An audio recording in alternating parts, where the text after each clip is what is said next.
Game of Thrones Book Club. Happy New Year, everyone. This is our first meeting in 2017, and we're all very excited to be back. I'm James. I'm James. I'm Chelsea. I'm Joel. And happy birthday, David Bowie. It would have been his 70th birthday today, but alas, he passed away last year. Just wanted to get that out because that's been on my mind all day.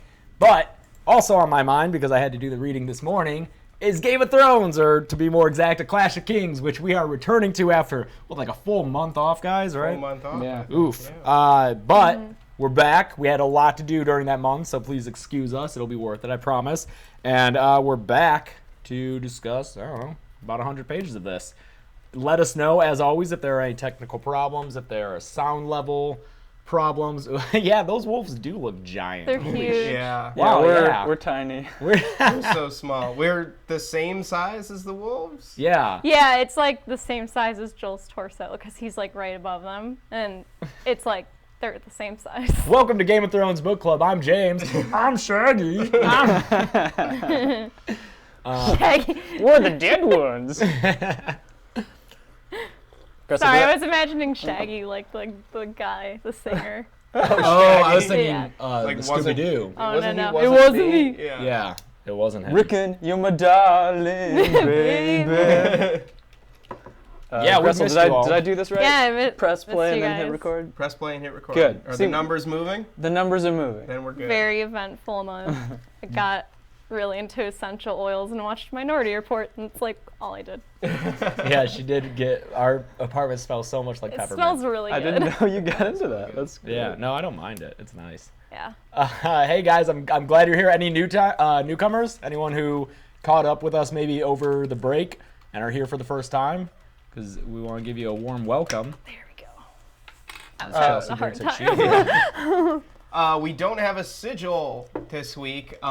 We haven't gotten any new sigils in a while. Send us So more. if Send you guys, us more. if our artistically inclined fans want to send us a sigil at practicalfolks@gmail.com, we will feature your sigil, give you a nice shout out in book club. Yeah. That's what we do. That's what we do. Also, anyone who was a fan of the Power Hour video we released last year, you should be really excited because part of the reason we took that month off was because we shot 9 more episodes of that series, and they should begin coming out, I think, in February. It's kind of on me and Chelsea to edit that. Yeah. Yes, it is. It's moving. We've seen some cuts. Joel and I have seen some cuts, and Yeah. they're looking very good. Joel, Very you happy as with Renly Joel is makes a a decision. high Oh yeah, your Joel debut. is playing Yeah. Renly. So good. Chelsea, what were you saying earlier about reading? Oh wait, there were parts of the chapter where I was like, all I can hear is Joel saying it in like Same. that crazy voice. Same. I just want to read the peach scene. Yeah, absolutely. Well, now how I get to read all the Littlefinger stuff with my voice. Oh, you can yeah. do your, like, You've got your like smug kind I of accent. have- like kind of Kiwi accent or something. I have many books to read Renly's voice. Many books yeah. ahead. Right? Yeah. Oh wait, Maybe one just more today. change. Just today. Yep. Because spoiler alert, he dies. Yeah. That's at the end of our reading. The Oh, beginning. I don't know if I read far enough. Oh, you fool. You've done this before. You know what happens. Yeah. Well, should we get started with Oh no, Tyrion but 6? I might have missed like a ton. Oh, Gressel. How- No. You're in the 500s. I'm not though. No. But where your little marker is, you missed like one chapter. I did miss one chapter. Yeah, you missed Maybe Catelyn. two. it looks Oh. like. You missed two. Sansa and Catelyn. Yeah. Oh, boo. All right, let's quit discussing Gressel's shortcomings and get into book club. I wish we had like a graphic to fly in. Book club. Like, We could.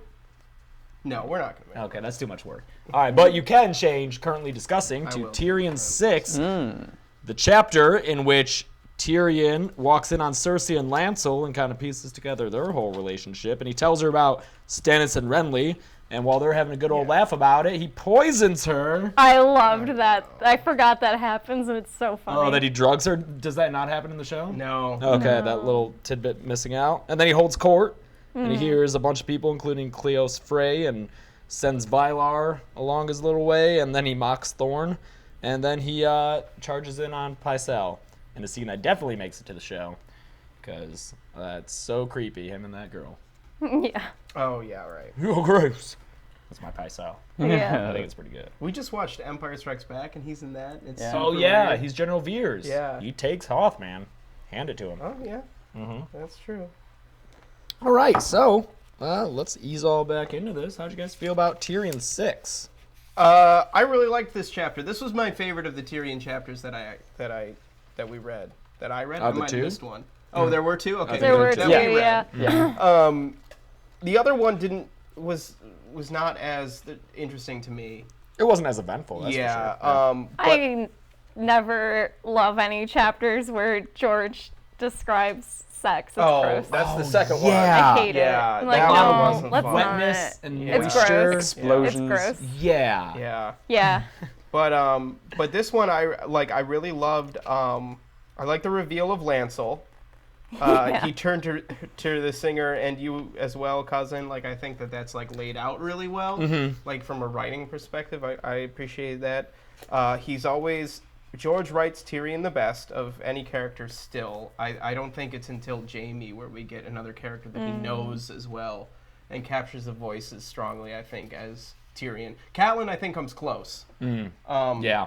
But Tyrion, I just enjoy how precise and consistent Tyrion's voice is in his POV chapters. Like the phrase, this is on the top of 398, and wed to the arrogance that came so naturally to those born blonde and strong and handsome. And I love the repetition of "and" without the commas in that. Like that's such a really nice use of. And that's definitely how some he sees the poetry. world. For sure. Is Yeah. anyone who's blonde and strong and handsome, like his brother Jaime, definitely has an easier time sailing through life. Yeah. We also get insight on his perspective of the religious on the same page. Like, he doesn't care that the Red Cloaks drag half a dozen of the prophets down to dungeons. He's just considering that they're not important enough to expend that political capital, if you will, Yeah. messing with, because he knows that those people are growing in number. I think that's a fair perspective, though. I don't think that's so much Tyrion, just as a learned man, discounting religion, as much as the faith has had such little power for like, he's never lived in a world where there's been strong central religion in Westeros. So that makes sense, like from a political perspective, that he wouldn't put much stock in that, I think. Yeah. Much to their undoing later. Spoilers. This one's so weird. Him and Cersei just like laughing and spinning around. It's Yeah, her really spinning weird. around. And then he poisons her. And what a bad day that would have been for Cersei's handmaid. Oh my god. Do you know? I didn't even Cersei's think like about that. shitting her brains out, and this poor handmaid has Yeah. to deal with it. I don't No think good. any day is great for that handmaid, probably. No, but this But is that's a like particularly extra shitty terrible. day. Yeah. No pun intended. Yes. I like that their enemy's stupidity is the one thing that they can just bond over and Yeah. be like gleefully happy. But then Tyrion even knows, he's like, I could take this at its face value, but I can't trust that poison. Yeah, do you guys Yeah. feel bad that he kind of ruins the magic Yeah, in that moment? totally. Do you wish that they could just have that friendship and last a No. little longer? Or do you No. think he did what needed to be done? Yeah, I don't think anything about it's genuine. I think Cersei's happy and he just happens to be there. You know, like I don't think She's not happy with him. No. She's just happy there. Yeah. Yeah. Yeah, I think like there's some stress relief for both of them because this sword has been above their heads for so long and now they get a respite from it. Sure. But I think he knows this doesn't change anything about their relationship. It does offer him a little bit of perspective, though, because he says, is this the Cersei that Jaime sees? When she Yeah, smiled, he I saw like how that. beautiful she was, truly. And, yeah, I guess in that moment he sees... But then it's the very next paragraph that or it's the same paragraph that he poisons her. Yeah. It reminds me a lot of how with Tywin, like Arya later says she can't imagine Tywin smiling. Yeah. And then a lot of people say like the only person who ever made him smile was Joanna. And it's like maybe it's kind of like would this be the Tywin that Joanna Yeah. knew? Or is this the Cersei that Jaime knew?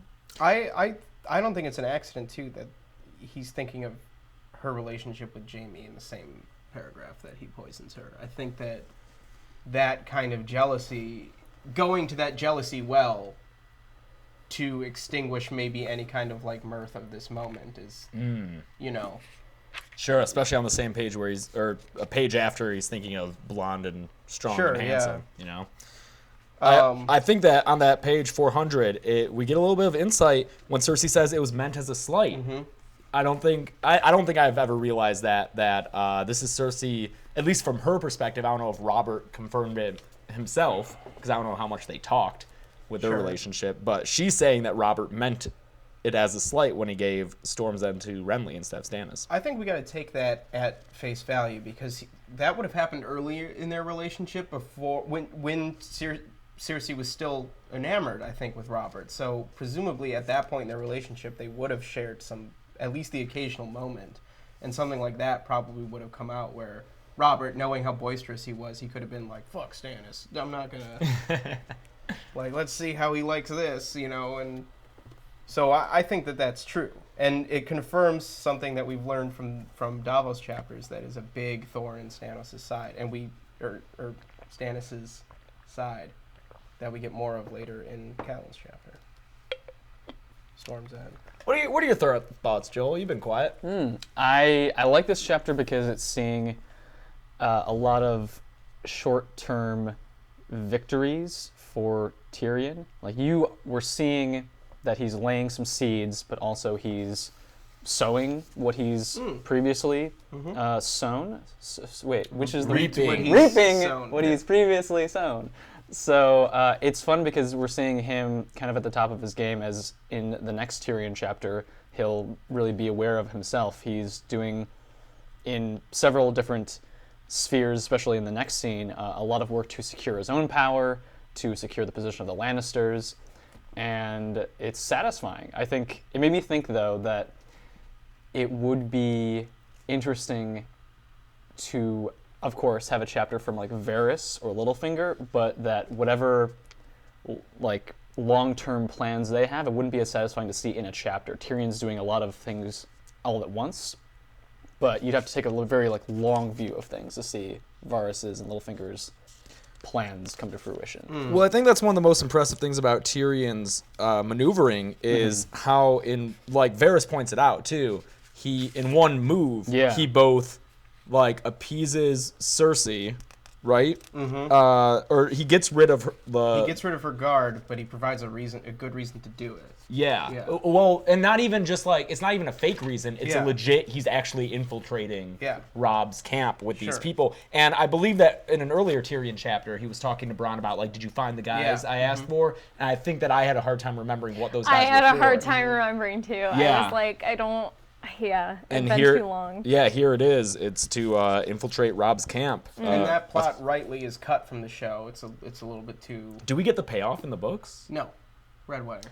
Oh, yeah. Well, we hear that Jaime was moved to a shittier cell because of that attempt. Sure. Oh, really? Oh, really? Yeah, like he was in a tower and given like lordly consideration. Now, aren't you? Well, he listens ahead. I've listened ahead to the rest of the book. And yeah, they move him down to the like awful dank cells. Oh, they discover this plot? Yeah. Oh. Yeah. Who discovers it? Blackfish, probably. Yeah. Yeah. Motherfucking... Oh my god, it's a great chapter too. Yeah, later on, this book or next they book? almost get away with him too. Really? Yeah. Oh, wow. I don't even worked for remember those it. damn kids. Yeah. Yeah. That's good. Like, I love it. I have a question about like Tyrion's plans versus like Tywin's plans and like upcoming Red Wedding stuff. So they constantly offer, I was talking to you about this yesterday, James. They constantly offer Sansa and Arya as terms. They don't have Arya. Like, what?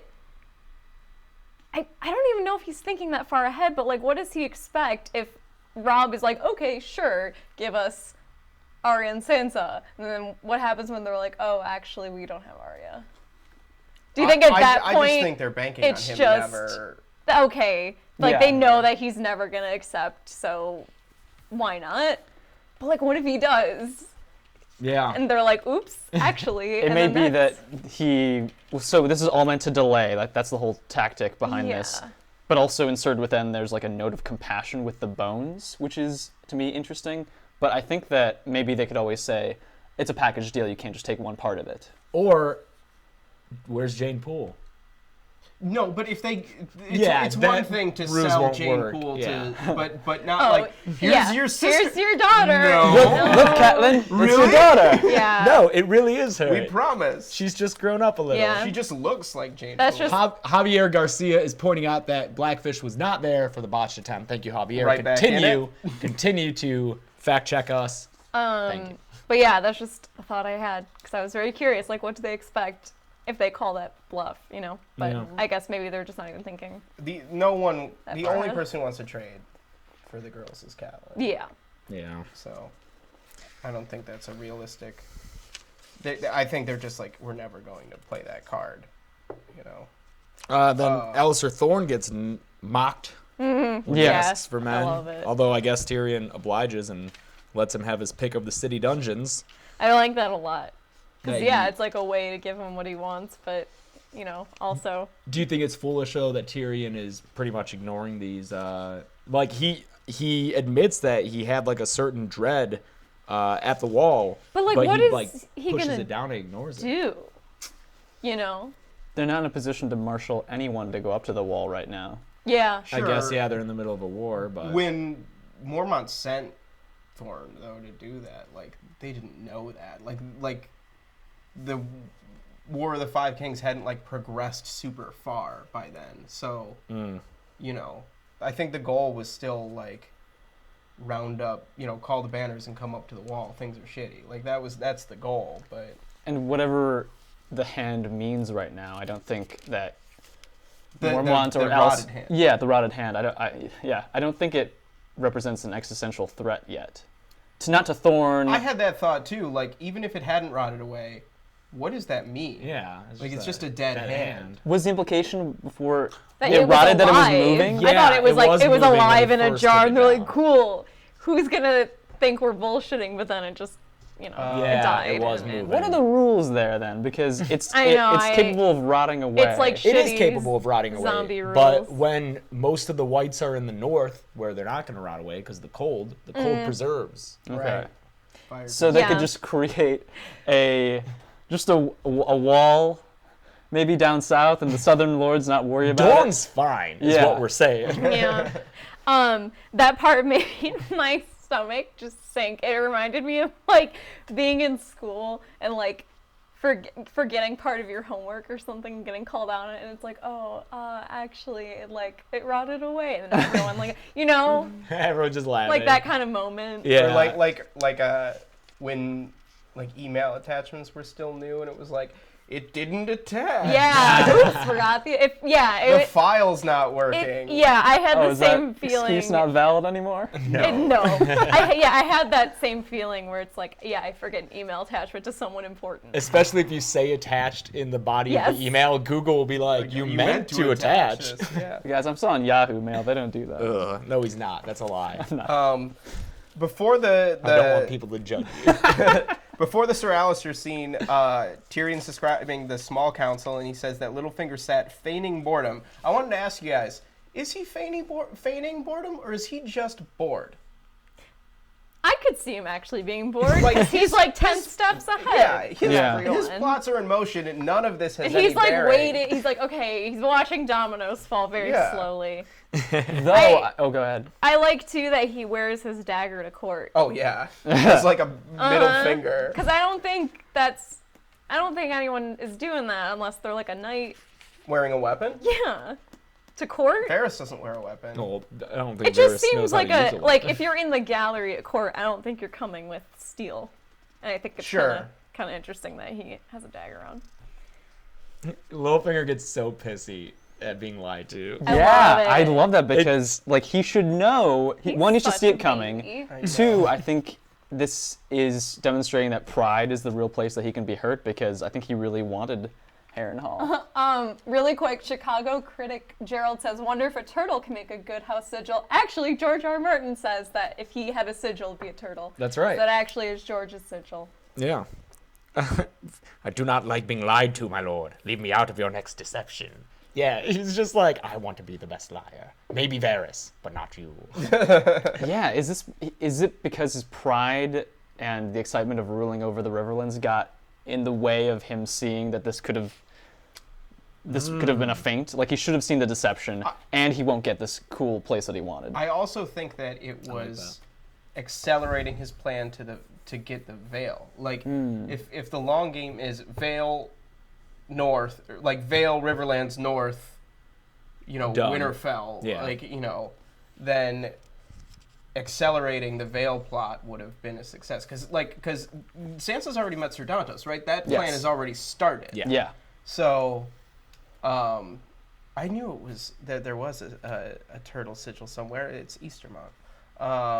So They pop up a lot in these readings. they do. Eastermont. I think that's why he's so pissed off, because he was like, "Oh, I could have skipped a step." Yeah, and I think you're right though in the sense that the fact that would have helped him out so much maybe led him to believe what he wouldn't otherwise believe. Yeah. He wanted it to be true. And he's showing enough emotion in this scene that he might not have shown otherwise. Like petulance. He's like, Tyrion can see that he's a little mad at this. Yeah. The last part of this chapter is the Pycelle scene where he busts in on Pycelle with Shagga and Bronn, and they cut his beard because Pycelle was double-crossing him and talking to Cersei. Everything I did was for House Lannister. Oh, Pycelle, #1 Lannister fanboy. He Yeah. loves Lannister so much. He's got that Lannister foam finger for sure. Yeah. We do get the bit of information that He opened the doors. he opened the doors. Did we not know that before? I have a hard time keeping track of when we I learned don't things. think so, because it says that took Tyrion by surprise. Yeah, and it wouldn't So have been that emphasized. where else would we have learned that from? We also get some progress on the Jon Arryn mystery that's of been on the Jon back Arryn, burner yeah. for 2 books now, with Tyrion accusing Pycelle of it, and Pycelle adamantly denying it, and I think in strong enough language that the reader can believe him. Yeah. Yeah, he helped him along towards death. Yeah. But he didn't do the initial poisoning. Yeah. Yeah, he didn't help Arryn recover and sent away Aaron's maester, Coleman, but he didn't actually do the poisoning. So Pycelle, I always forget, he's been at King's Landing for like a long ass time, right? Yes, Jaehaerys, right? I think so. I think just so. think it's interesting that he's so devoted to Lannister specifically. Like, why is that? That's a good Tywin, question. I think. Is it? It's just Tywin. I think he's just like, Tywin's so cool. Tywin is awesome. Yeah. And I like too that it's like, he's so insistent on everything I do is for Lannister. But Tyrion's the Lannister. He's betraying Tyrion to another Lannister, so it's kind of like his hierarchy of like which Lannisters. Oh yeah, I don't know if he even considers Tyrion a Lannister. I don't No know. way. You know, 'Cause Tywin doesn't. Yeah, and he's Cersei following doesn't. Tywin. Yeah. Yeah. And right now he's loyal to Cersei, but later when there's a rift between Cersei and Tywin, he takes Tywin's side. Yeah. And she gets mad at him. I really love when Tyrion's threatening Pycelle. He says when Shagga gets angry, his hands shake, and Shagga responds, Shagga's hands never shake. Shagga's funny, man. Shagga's funny. Yeah. And he'll laugh at jokes made at his own expense. Yeah. The Mountain Clans seem like they have a good time. I enjoy them except for the rape and murder. Sure. Yeah. Yeah, like, careful now, Shagga, you've cut him.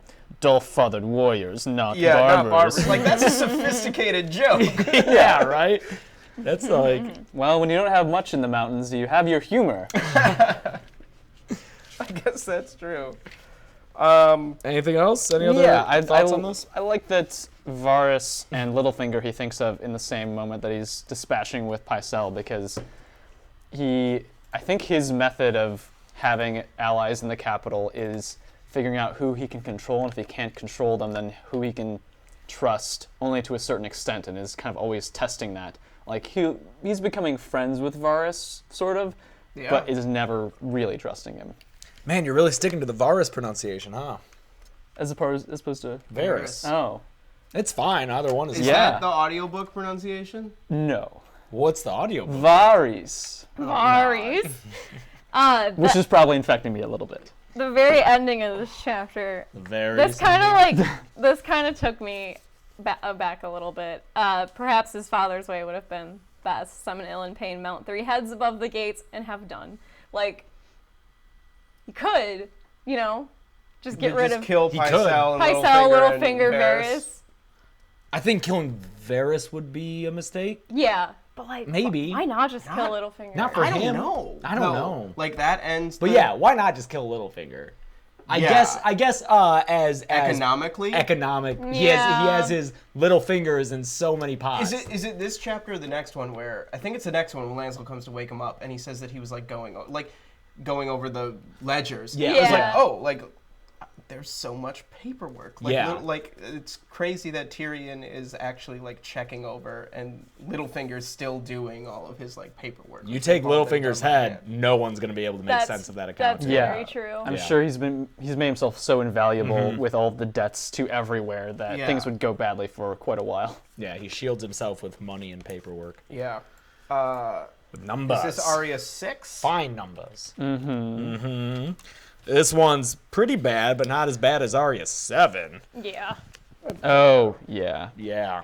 Yeah. I've tried to give ample warning for those of you reading along with us, which I hope would be all of you. I feel like all the Arya chapters coming up. This is a Yeah. Are just this is a bad. bummer. They Arya just all has a suck. bad time Yeah. in It's just, yeah. Anything, if you're reading a chapter that's in like the Riverlands, it's gonna be bad. You know?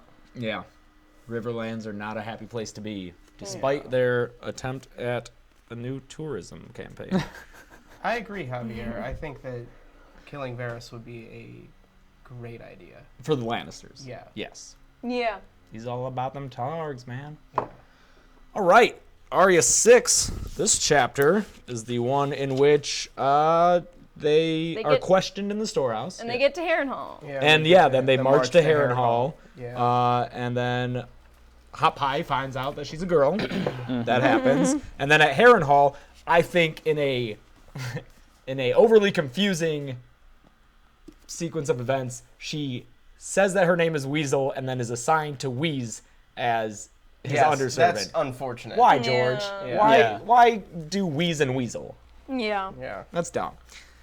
Also, this is the chapter where we get the invention of the list of names. Yes. This is true. Oh, thank This you. Is the Yeah, first, yeah, yeah. First, her death prayer. I have a geographical question here. Okay, the storehouse is besides the God's Eye. Yeah. Okay. We have a Essos map to bring up later. We don't have a Westeros map. Oh. I was looking for a little Myopic. Riverlands one. I didn't find one. Then when they get to Harrenhal, they glimpse the towers of Harrenhal in the distance, hard besides the blue waters of the lake. What lake? God's Eye. What? Yeah. I think Harrenhal is that big that they see it for a ways. Well, off. no. I'm asking, is the God's Eye that big? Yeah. Oh yeah. Oh, it's an 8-day march from the storehouse to Harrenhal. It would It's have to be huge. big It's a huge enough lake. to have an island in the middle of that it. you couldn't see. Yeah. Okay. It's big. Yeah. Okay. Yeah. Because The Isle of Faces. the Isle of Faces It's is in the probably what, like Great Salt Lake sized? Oh, Like that's a not big Great lake. Lake sized, No. I would imagine. Maybe. Here's the thing: is no one knows what the size of anything. Yeah, That's George true. doesn't We're know. like totally And guessing. I've heard that Westeros itself is anywhere from the size of Great Britain to South America. So, Yeah. Yeah. I don't know. Whatever. It's big.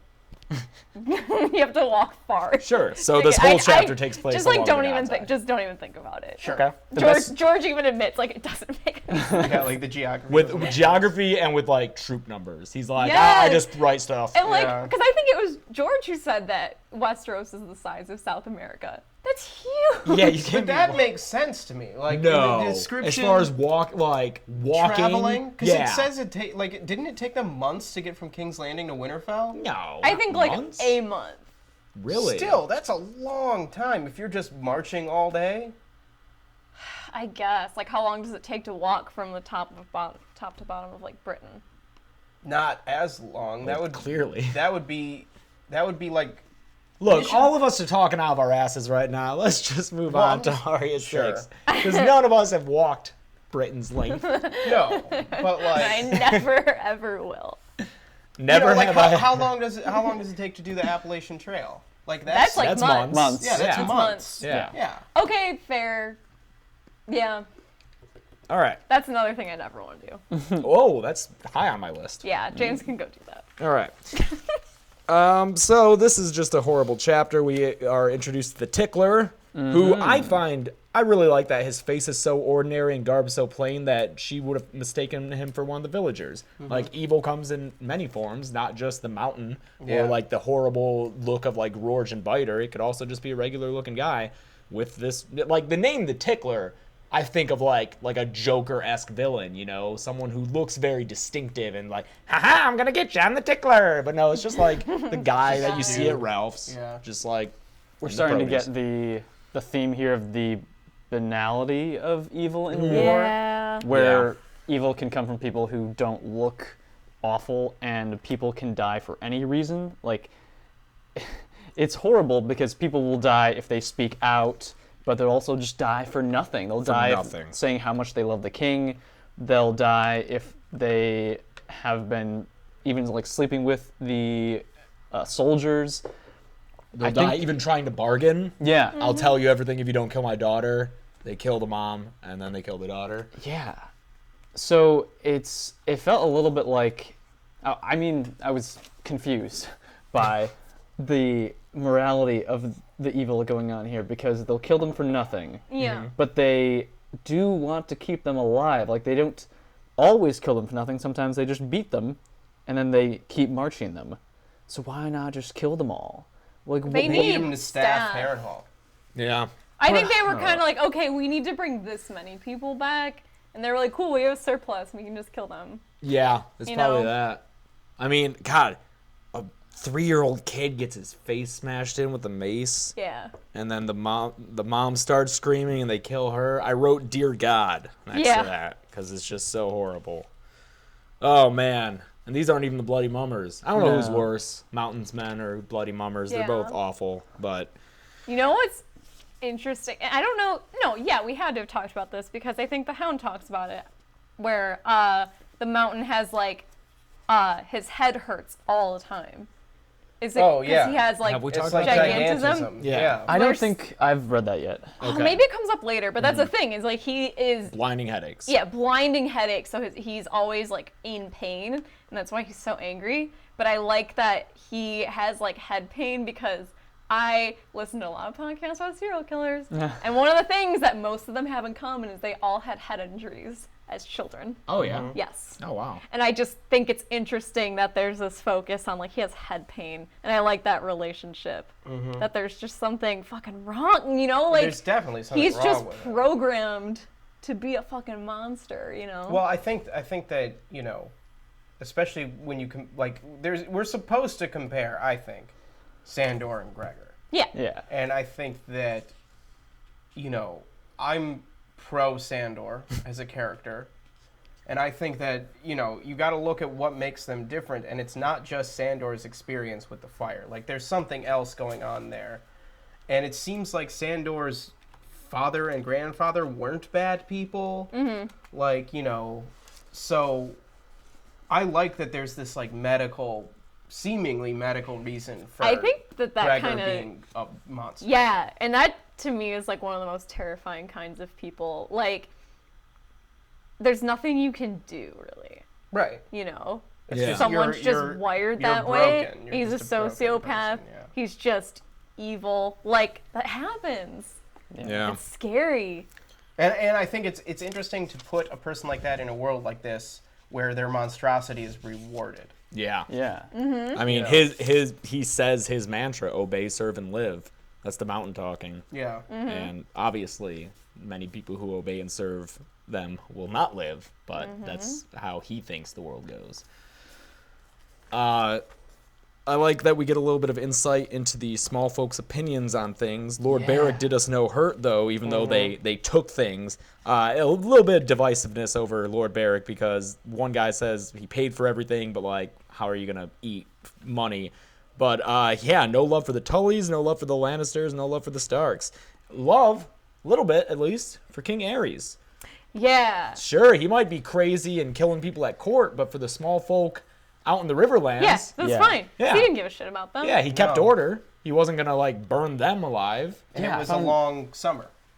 The long summer. I find it interesting that to them he was another stable Targaryen because what he did didn't really affect the small folk, and the Robert's Rebellion was probably the beginning of the hurt for the land. Yeah. I think Yeah, because, like, what was the last huge war prior to Robert's Rebellion would have been War of the Nine Penny Kings, which was overseas.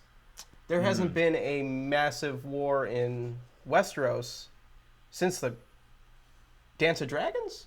I'm not sure. I'm not. I'm sure. No, I Javier feel like that's Chardonnay. right. Well versed in this. Right? Probably there's like Kingswood Brotherhood and like different and like Defiance of Duskendale and like different things like that, but those were pretty isolated. I mean, like a big land Yeah, war. in living It memory. had to have been though. yeah. So right. In living memory, there's never been a massive conflict until Robert rebelled Yeah. and War of the Five Kings. So Oh, that's wrong. That should be Catelyn 4. 4? Yeah, instead of 5. I pulled it from Twitter and it said 5. Joel. Was what did The graphics really? are right, and I did the graphics, so. So they get to Harrenhal. It was so huge. I love how big it is. I never got that sense in the show. I probably read it wrong. Speaking of the show, someone in the chat pointed out that the whole rat in the bucket thing was It's a a show invention. Yeah. But that Which makes is a sense. cool invention. Yeah, for That's tickling? a thing. Yeah. That sounds as close to tickling as I. I wonder it. if George would have still Tell been me where Lord involved. Beric is. Tell me where Lord Beric is. George would have still been involved with the show. I wonder if he advised on Yeah, that's like some weird Edgar Allan says Poe. 4 on the Like, Twitter. why do I feel like that happens in an Edgar Allan Poe story? Maybe I'm that. A rat in a bucket? Rat or in a something bucket. like it, like the Pit and the Pendulum. I I don't feel like there's remember. The hot Christmas present this year. Rat in a bucket. rat in a bucket. Buy it up, warm it up. Yeah, Blackfire Rebellions. Yeah. The earlier ones, like Lots 1 of and 2. those. Yeah. All right. Goatman's coming up. Don't worry, Chicago critic. He'll be in the next Arya chapter, What? which we get to. Anything else? Yeah, I got I really like couple the things. phrase girl sheep or boy sheep, Sir Gregor and his men do not seem to care. I think that that's a cool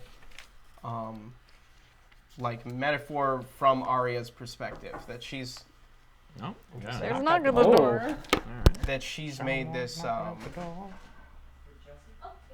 Chelsea got a package. is this my TV? Hooray! Unboxing video. Oh, it's cat food. It's not my No, TV. you ruined the surprise. That I don't know. I think from Arya's perspective, cool metaphor. Joel. Yeah, this chapter is pretty bad for Arya because she had a sense of Pretty bad. power, and it's all taken away. Like she's talking about how, like the Lannisters took everything. Like she goes from the concrete in like her father, her sister, to like the abstract, like home, hope, courage. Yeah. It also sucks for her that she gets there and there's these good wives and maybe they'll be nice and then nope, slapped her so hard that her lip breaks open again. Yeah. That sucks. Oh, I had a question. Yeah. Are like Weiss and these good wives and these, are they Lady Went's people or are they people brought in by the Lannisters? Like, is there any of the Went household remaining? There is the There one is, household. yeah. They said that there's people So left these behind. people were Oh, they might be. mean. Are they rising to the occasion of we're being mean now, or have they always been mean? Because I think that's interesting to be like, these people were Went people who are ostensibly sworn Tully people, good guys, but they're also evil. So if we're looking at like the evil, yeah. they're just not. shitty. They're just shitty. Sure, shitty. But from Arya's perspective, if we're looking at a thesis statement of these Arya chapters in Clash, there's bad in everyone. yeah, No, I There's the think that's potential fair. for bad on a case-by-case basis. There is no such thing as a good guy or a bad guy. Well, it makes sense because like earlier when Arya is overhearing people talking shit about like the Starks and the Tullys and like that's how she feels about the Lannisters right now. And I think maybe I don't know if she's starting to understand, but like we as a reader are definitely starting to understand that like there's no like good side and bad side. yeah. Like the small folk feel just as strongly about the Starks as she does about the Lannisters because it's affected them so negatively. Then it Yeah. would make sense that Went people would just be shitty. Well, it says Weiss was under steward for the Whaling Tower. Yeah, right, I'm and, assuming that wasn't just like made a week ago. Yeah, and he's got that like dog and shit. Like, Yeah. Yeah. so Probably went. We know that there was a small household that was left, and then they've added to it since because there's so many more people now. Right. I also think it goes to a thesis statement that I have that I'm going to talk about in a later chapter, but I think that leadership of powerful lords or kings like morality flows from them, like law and justice flows from them. So if you have at the height of power someone who shows like very casual disregard for life or for Sure. justice, then that's going to flow down because it enables soldiers and commanders to treat it the same way. Yeah, well, that's been a lesson of Ned's. That was a lesson of Ned's early on, and something that Rob, I think, exemplifies. Or you contrast someone like Rob with someone like Tywin, or you know, smaller scale Roose or the Mountain. I think that's absolutely true. Yeah. All right, want to move on to Daenerys? Ooh, I got- Which Danny I is got a this? This is couple only things, Danny though. too. Oh, what for Arya? Yeah, I want to talk Oh. about the names a little bit. Sure. Like the Oh, yeah. names from of the Her prayer. list. yeah. So this is Yeah, the first. way more than in the show. Yeah, Yeah. Way more. Yeah, yeah. Yeah, she thinks of it as a prayer, and I like how for her, it's a form of hope. Like it's a promise that like justice exists somewhere. Like it's a survival mechanism that she can like keep this small part of herself that's a fighter. Wait, say that again. Sorry. So I like that it's a prayer, Yeah. the way she says the names. Yeah. And I love the line on 4:17, like she polished her hates the way Gendry Yes. had once polished her his horn helm. Yeah, that's very nice. Yeah, and I like, so for her, I like that, I don't know, it seems like she's in this terrible situation where she has no power, so it's just making a promise to herself that later, like, justice will exist, I will be powerful enough that I can take revenge on these people because they're awful people. Yeah, okay, yeah. So it's just like her form of survival. It's right now. reminding herself that she will create justice later, Yeah. or that she will at least attempt to. And I also like that this chapter is bookended by the word fear. And at the beginning, she's saying that fear cuts deeper than swords. Oh, yeah. But by the end of this like demoralizing journey, Mm-hmm. Wheeze is just saying that he wants to smell fear on you. Like it should be Nice. just on everyone. Good observation. I like that. Fear, fear. Fear, fear. Fear, fear. And, I mean, pretty obvious, but Weasel just being another identity for her after having been Arya, Arya Horseface, Ari, just all those different names and aliases that she takes on to adapt to her situation. All right, moving on to Daenerys 2. It is only the second Daenerys. The first one was on page 200 something, and now 200 pages later, we get her second chapter. It's only 10 pages long. Yeah, that like threw me off because I was like, wait, what's happened? I had to like go find the last Daenerys chapter and see where it left off because I couldn't remember. Yeah, first Daenerys Like, is Red okay, Waste. Second yeah. Daenerys is Karth. Yeah. Yeah. Right? With Vase Teloro are also in the first chapter. Yeah. Yeah. Oh, yeah. Vase Deloro and Red Waste. I liked this chapter. Yeah. I just like the description of Karth. It sounds cool. It sounds way cooler like- than it it's looks in the super show. lush. It sounds Babylonian, right? Yeah, Yeah. it's like, yeah. Like hanging. The walls Plants and and- the like the very ornate walls, the giant walls, like that's such a huge Babylon thing. Like The one big breast gates. out, Yeah. classic It's just- Babylonian. So like doomed city to me. Oh, Like it's yeah. too good. Like Oh, it's And it's asking for it. creepy. Yeah.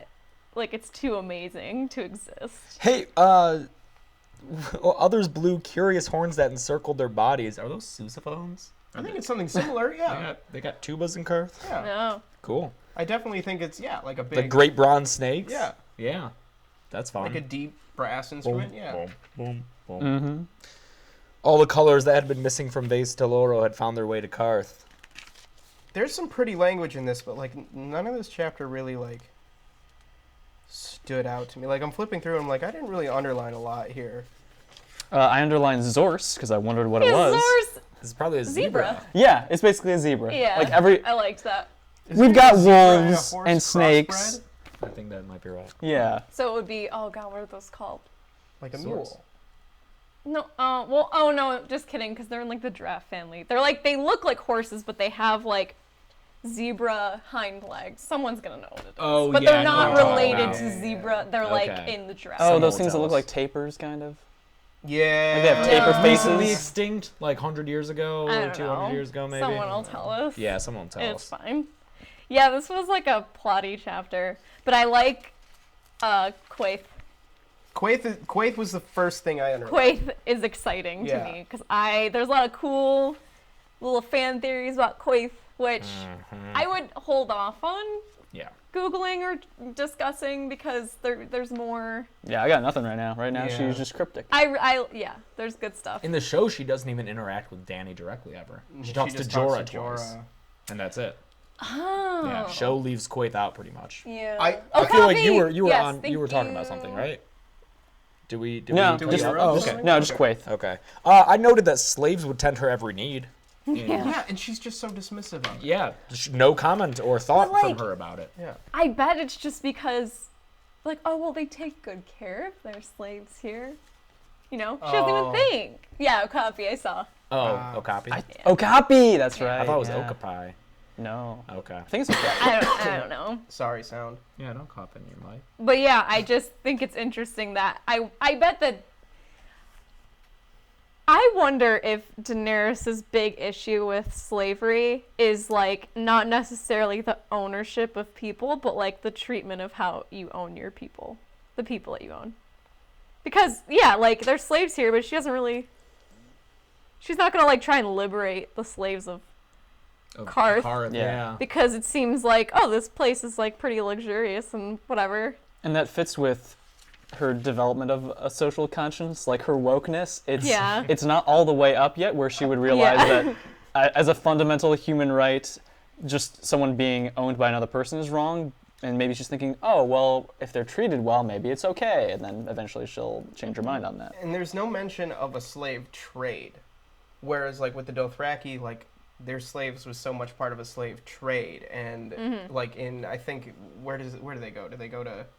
In Pentos, there's a slave trade. They go somewhere else where there's, like, along the way in Game of Thrones, she stopped somewhere. One of the first or second chapters where we talked about slaves a lot was, like, the slave trade. And here it's just, like, Volantis. there's not much difference, surface level, there's not much difference between the slaves and like handmaidens in Westeros. Like they're essentially on the same level, it seems from her description. So And I think that we're seeing, like you said, importantly, that this is the surface level. She's kind of bowled over by the wealth and the finery, but she's also aware that they're probably showing her the best that Karth has to offer. So she sends out the men and the women to tell her about the places in Karth that are not so fine, and perhaps there they would find things that are more telling about the true nature of the city. is that like her Vice subscription on her woke journey? Yes.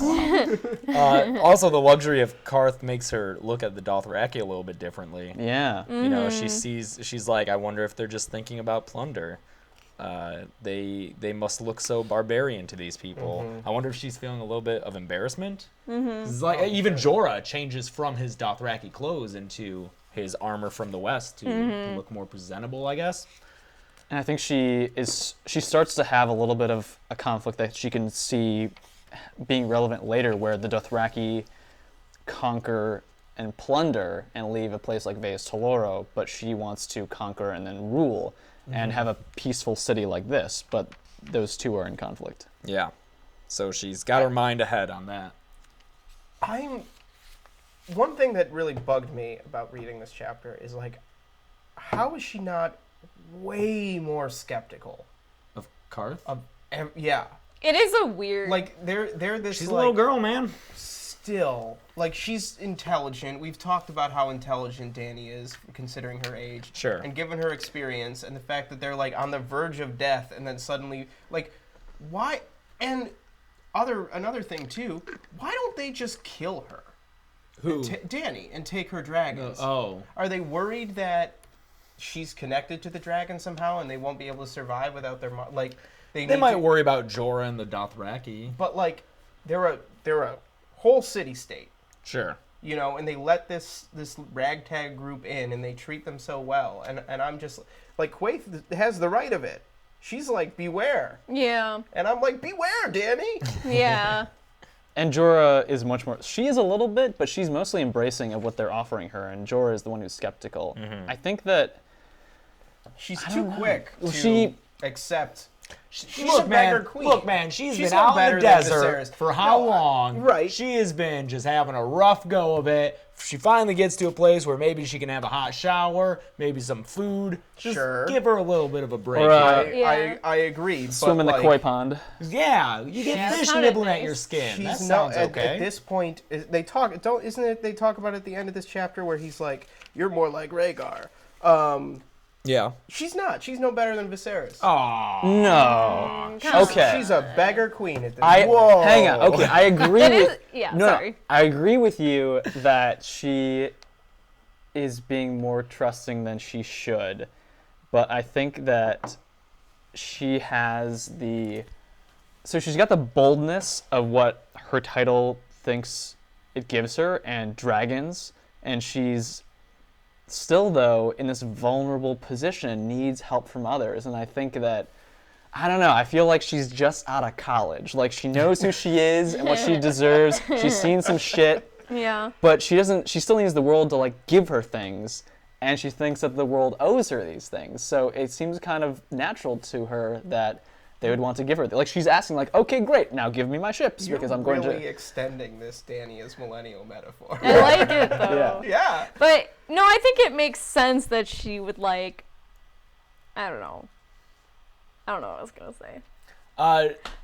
Javier pointing out, as far as the dragons go, they're probably wary of maybe they need Dany to control the dragons. Isn't that what they ultimately try to do? Is they try to capture her? Well, 'cause- Sure, To I control know, the but, dragon. I but wonder. nonetheless. Here's the thing. Oh, what do I you mean, wonder nonetheless? if That's too. the complete argument against you. But it'd be so easy to do This that. But is- then you don't have control of the dragon. But okay, this is getting into like some weird. This is like fan theory shit. But I also think there's like some nuggets of truth in this, and I think could be why they don't kill Dany is a lot of fans theorize that the reason that the Targaryens specifically become dragon riders and have this bond is there's like a blood bond. There's like blood magic. They have dragon blood in And them. yeah, something? exactly. Yeah. And I wonder if because this is Karth, they have some knowledge of this that like we as readers don't have, Dany doesn't have, and they're like, we can't kill Daenerys, and they don't. But it'd still be so easy to Gressel. capture her. Yeah, it'd be so easy to. I don't know, man. I agree. There's got to be a reason, because Zoro, Zoan Doxos... You can just call him Zoro Duck Sauce. Zoro If that's Doxos. Duck easier. sauce. Yeah. I don't know that it is. So he wants, spoiler alert for later, so in coming chapters, he will want the dragons, or a dragon, and he's going to get it through marriage. And I agree, it'd be so What a much easier dowry. just to take it. So I think that there He's has to searching be... for a peaceful solution. I get that. Yeah, I think that there has to be a way... Guys, it's really simple. They know that Dany controls the dragon. I don't I know why know. this isn't getting through to you. No, I that's what I'm saying. understand I'm that, agreeing, But I'm I'm agreeing. just like, if all they want is Dany to control the, like, just kill everyone else and capture Oh, her. kill everyone else. Yeah. Okay, I thought you kept reiterating just kill Dany, No, and no, I'm no, like, no. why? Like they what? let these Dothraki live. They let Jorah live. They like put her up, and they could just like from day one. Sure. Okay. Then I don't know. Plot. You got me. Well, Which is you fine. could be taking the side of the showrunners, because what they do is it's much shorter. They get to They Karth, do. Yeah, you're right. they treat them hostilely, and then everyone dies except for Dany, Jorah, basically, and the dragons. Yeah, that's when Eerie gets killed. Yeah. Yes. Yes. Still alive here at this point. I am curious to go through this time and look at the Karth sequence, and see if my attitude's on it changed, because I have not reread this storyline since last time I saw the show version of it, and the show version of it is not great. No. Well, House of the Undying. Well, not even just House Or of the just Undying, Karth. but Karth. Yeah, Yeah, Karth Karth is sucks in the Karth is show. so much better in this So book. I actually like Karth in the book. I'm hoping that like I'll now say that it. now that we've well sure, and Hot take. maybe my attitude will change. This is Karth chapter 1. Like as we go through, maybe I'll be like, oh, Karth is interesting. The physical description of it is already way more interesting than. No, I'm the so. show I version love of it. House of the Undying in the book. It's so cool. Hold on. well, yeah. Chicago Critic keeps asking why Zaro looks different in the show. One, Why a not? lot of people look both. different in the show than in the books. Like, pretty much everyone does. And two, like, if you're talking about the racial thing, why not? So what? Like- He did a great job. Yeah, that actor guy's did a one of my great job. favorites, Yeah, and I I'm like sad that that in the guy. show they kill him. And they did Because he comes back in the he books. comes back in the book. Yeah, he's like an actual character in the books. Yeah. Yeah, Sorry. but Interesting. He's Hot also take. in the books. Isn't he gay? Yes. Oh, there is an Yes. implication later in this book Yeah. that he wants the marriage for whatever he can get out of it, But and he there's likes younger boys. Yeah. So. Well, because Danny's like, I know how Jorah looks at me. This Hopefully guy not doesn't too look This at guy me the same doesn't. way. Yeah. But whatever. Yeah, I Why like not? that because I don't know how many black people there are in the books. Well, Some there's Islanders. Yeah, there's like There's the ship it sucks because captain. there's and, like, there's black characters in King's Landing that get cut from the show, and I wish Yeah. like Chitaya and Alay. Oh and yeah. Solobar I Zoe. the the, Summer like, Islander. exile Yeah. prince. So in the Yay! show, I think they since those characters are cut, they make Salador San black. Sure. He's not black He's in the not books. black in the books. Zara's own duck sauce, and I like that. Yeah, why not? Yeah, those guys do great job. Salador San is I love Salvador Amazing in the San in the show. show. He's awesome in the show. Does he ever come back beyond Blackwater in the books? Don't remember. I think yeah. I no, think I he think does. he plays a role. I was hoping he must, because it's interesting, having finished this book and having watched the show, it's interesting the way he's built up in both and then doesn't matter to the battle. He's just sitting out in the bay during the battle. Yeah, but Javier, everyone kind of sucks in this universe, so I don't know. They're complex characters. It's not like they're just They're just Bad like they gotta people. cast the show. yeah. You know, at the end of the day. The other important plot thing that happens in this chapter is that Dany learns that Robert's dead. Yes. Yes, And that she's took so me back to excited. surprise. I was like, oh yeah, I don't know that. Yeah, they've been out in the time. I was desert. like, holy shit, Yeah. that's been a long time. And yeah, so she thinks that changes things. It definitely does. She recognizes that what's happening in Westeros is probably similar to what happened after Khal Drogo died to the Khalasar. Jorah, who doesn't believe that Ned Stark's a traitor, not bloody likely, the long summer will come again before that one will besmirch his precious honor. Yeah.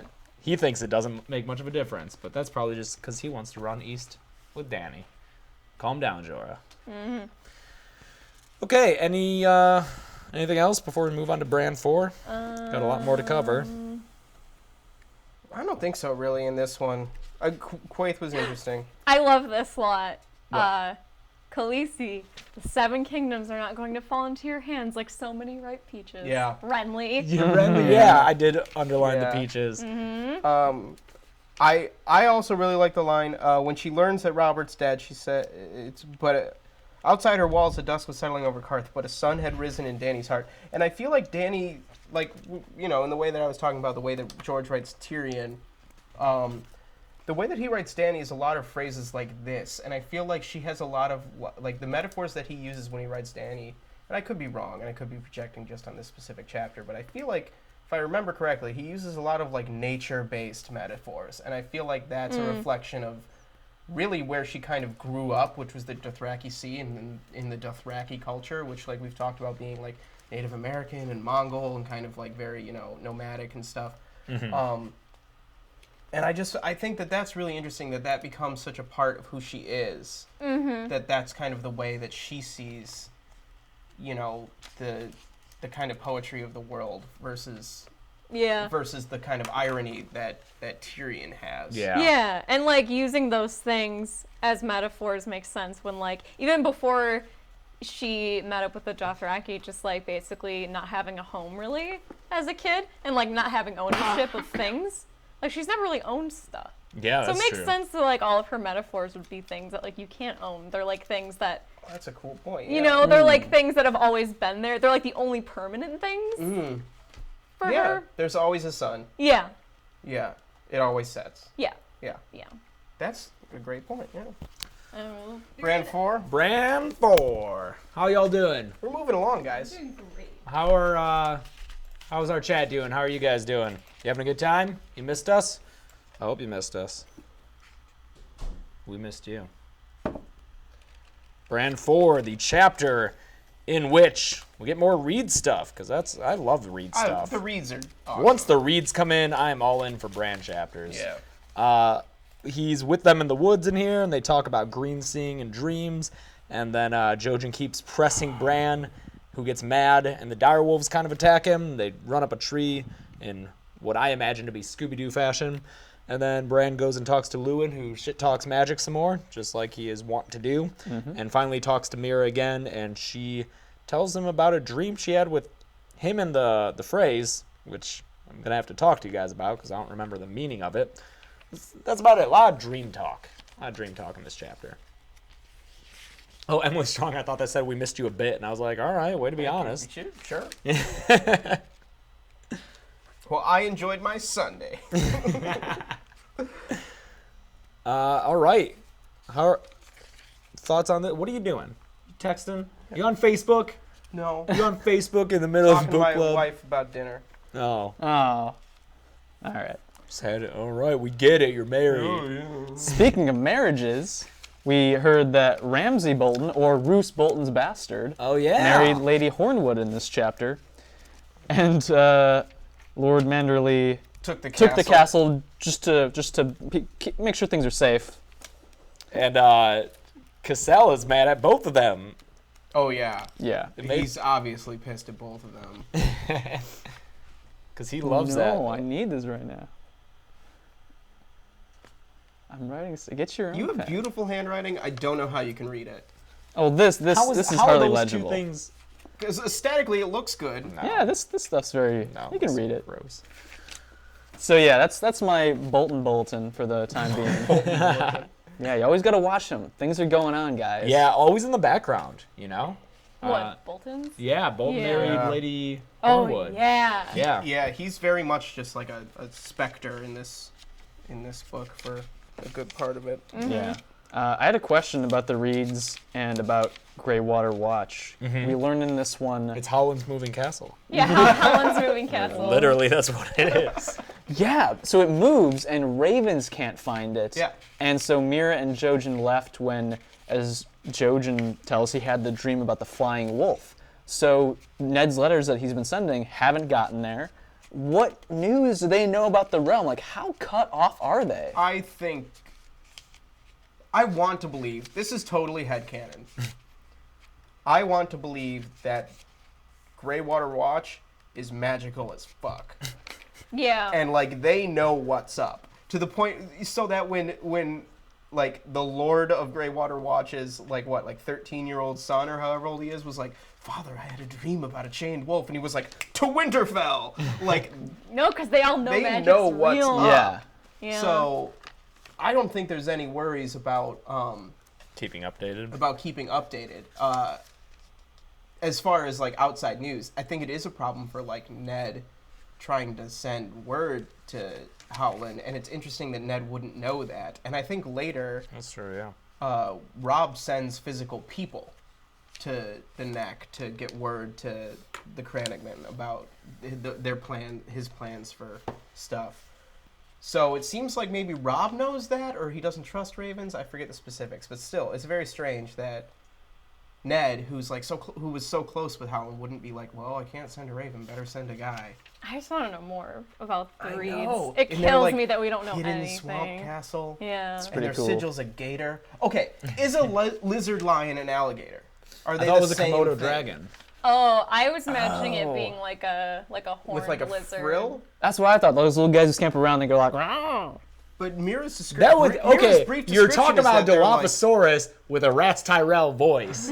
So That's a Yeah. dinosaur. that's a dinosaur. but Mira says they live in the water. There's slow streams and deep swamp. Well, they live in the water with like an alligator would, Maybe they're axolotls. and they're like They're what? big. Axolotls. They're so cute. They're like little like salamanders, and they have like they're really cute. But they're always talked about as like a danger. Oh yeah, I don't think those are very dangerous. Yeah. You can have them as pets. Like they're cute, but maybe. Yeah. I don't know. Anyway. Komodo dragons are dangerous. Yeah. I think it's Komodo I, dragons. I like that the best. I think. Thank you. That would fit with a swamp kind of vibe a la Dagobah. Yeah. Komodo dragons are on Dagobah? Aren't they? Don't. Komodo dragons are real. Or like a Oh, I know. Oh, okay. I thought or like a in Empire monitor Strikes Back that we lizard. see a Komodo dragon when we're on Dagobah. We see a lot of lizards. It says they're supposed to be Alligators? Yeah. That's lame. No, it's not Alligators. if it's like a big. Alligators are so common. Komodo dragons. You go to the zoo for that. Yeah. They're a big draw. That's true. I do always Yeah. like that's a thing. They're If You I go and if I check go to them the out. zoo, Cool. I'm not leaving before I see some fucking Komodo dragons. And if they're getting fed, even better. Reeds are not like Floridians. Kind of sounds like it. it's like a bog, and their house is on like one of those fan boats. They have a houseboat. It's like the house and like the boat and the rescuers. Yeah.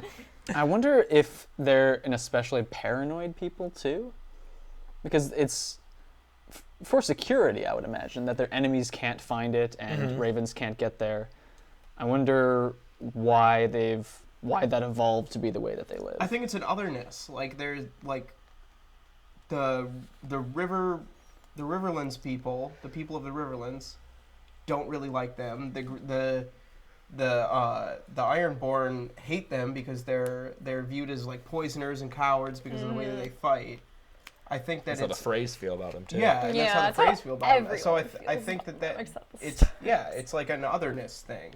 That like, you know, have we already heard the line of like Ned knew the true value of Howland Reed and the Crannogmen, like Rob says it, I think. Yeah. I think you're probably right. It's probably a little of both. Like that's how they lived, and then people didn't like it, and so they doubled down to protect themselves. It's also like, I think it's a great defense against like being enlisted to fight for something they don't believe in. Oh sure, yeah. Because if it's like, They're if no one can isolationists. find us, then they can't make us go fight with them. Hey, Jojen almost died of graywater fever. Maybe don't drink that swamp water. That's what that sounds like. That does sound like. That sounds like you drank some swamp water. Yeah. And he says that ever since then he had the green sight. I like how we Magic get swamp water confirmed. Yes.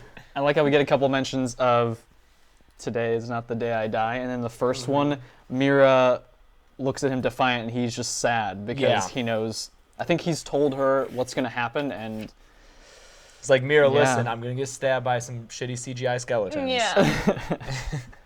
But yeah, I mean, that's even before he says today's not the day I die. He dreams things that haven't happened, but sometimes they do. There's no sometimes Mira. And that's Yeah. the You think she's sin. in denial? Yeah, she's totally in denial that he has seen his death and she doesn't think it'll be like that. But it do. Yeah. You know, that third eye sounds pretty useful. You can see through time and space, and you can see people's hearts. So is it that Bran can warg and he also has green dreams? Like, he just is really magical. He's like magical, yeah. Just super magical. That's cool. he had a gallon of the magic swamp water. Yeah. I like how Jojen's pressing him, talking about the third eye, and then Bran's like, I'm tired of talking about all this. Let's talk about wolves or lizard lions. And Jojen's like, did you dream of a lizard lion? Yeah. Like, lay off, man. Yeah. No wonder Bran gets all mad and the wolves go haywire. Mira's like totally ready to just be like, all right. Yeah, Mira reads the social cue and is like, oh yeah, we can talk about swamps and streams. And Jojen is just like, no. And then I love when Bran goes to see Maester Luwin, if this is not skipping ahead too far. No, that's fine. I love Maester Luwin. Reading this chapter, I thought a lot about James because Me? yeah, Oh, 'cause yeah. he talks like you talk about Absolutely. shit like that. Wait, Like what? just magical shit. No, yeah, I mean, Like New Age. to be fair, if I lived in this world, well, I don't know how much evidence Luwin has seen.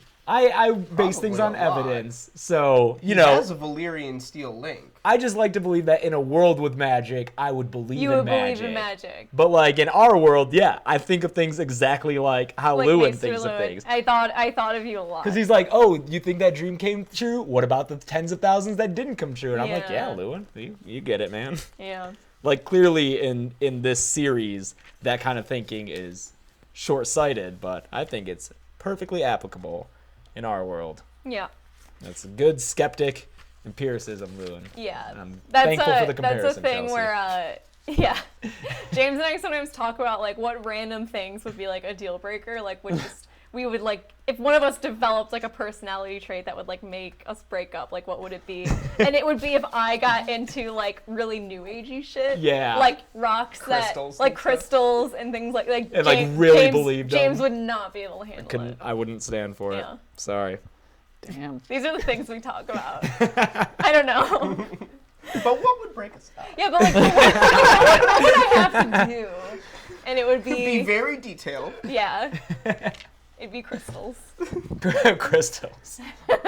And like, doing your horoscope. Yeah. But like really believing it. Every time you met someone, if you're like, "What's your sign?" Yeah, I gotta do your charts. I like Lewin's curiosity though. Sure, he tried. Like he's like the best version of like a man of science. Like he's like, I'm gonna investigate. He asked Bran, like, does the Reed boy claim such powers? He's like, look, I like studied it. I tried some spells. You know, and the timing is wrong. Like he abandoned those pursuits at a time when there was no magic in the world. And he even admits perhaps it was once a mighty force. Yeah. But Valyria was maybe providing it, and it's gone. And then just spouts off 3 lies in a row, or not lies, but just untruths that he doesn't know. The dragons are no more, the giants are dead, and the children of forest forgotten with all their lore. Yeah. Nope. Nope. Yeah. Yeah. Oh. But especially like, do we know where Lewin is from? Javier probably does. Is he from the South? He studied in the South, obviously. So where he's so originally from. He has a Maester's agenda. If we buy into the Maester theory, like the Maester conspiracy that they're trying to like snuff out magic. The liberal Maester agenda. Yeah. And I think he's doing what will help Bran, which is not to believe in something that will ultimately disappoint you, because you have to accept the reality of your existence. Lewin's 100% sure that Bran will like live a life as a cripple. Yeah. Yeah. And I think But Bran he can be a knight of the mind. Yeah. God. Yeah, I think Bran's designing himself We don't know where he's from. the hope of magic too, because it would. Yeah, and he's putting the two together. Like, he's not going to fly. He won't be a knight. And I think because he knows that it must. Like, I think he knows that magic, that green seeing is real, but he wants to deny it for what. Like, he's limited, but also he doesn't know what embracing this would mean. I think that's fearful too. Like on 438, we get the acknowledgement that he knows that the golden man in his dreams is Jaime, but then he tries to deny, like, I'm probably not remembering it right. I might not even want to remember. Which makes me question when Catelyn lays out her plan of like, let's get Bran to tell the realm what's up. Like, would he at that point be like, yeah, this is what I saw, or is he succeeding in denying to himself that he would be like, I don't know? I bet that if it were so important, he would tell the truth, because here he can articulate that before he thought of the Golden Man, now he's thinking of the Golden Man again, the Queen's brother. But I think, I don't know, when push comes to shove, that he would say so. Why are people saying maestro instead of maester? Maestro. Autocorrect? Let's just go with it, though. I like it. Yeah, you can do the maestro. Maestro. You were saying something, Joel, and I had a thing, and I forgot it. Oh, isn't the three-eyed raven, though, or three-eyed crow, influencing Bran's memory? Isn't he like, forget about that? Oh, he does say that. He does tell Bran to like forget about the Golden Man and just focus on flying. Yeah. In So- one of the Earlier dreams chapter. in game, Okay. It I happened think. earlier. We might. I not wonder point if it that out. means that events are not so fixed that he knows Bran's going to go up to the wall. Like, Jojen is trying to suggest that, hey, we don't have to be here, when he's having a dream that the place is overrun with water, the sea is coming. Oh.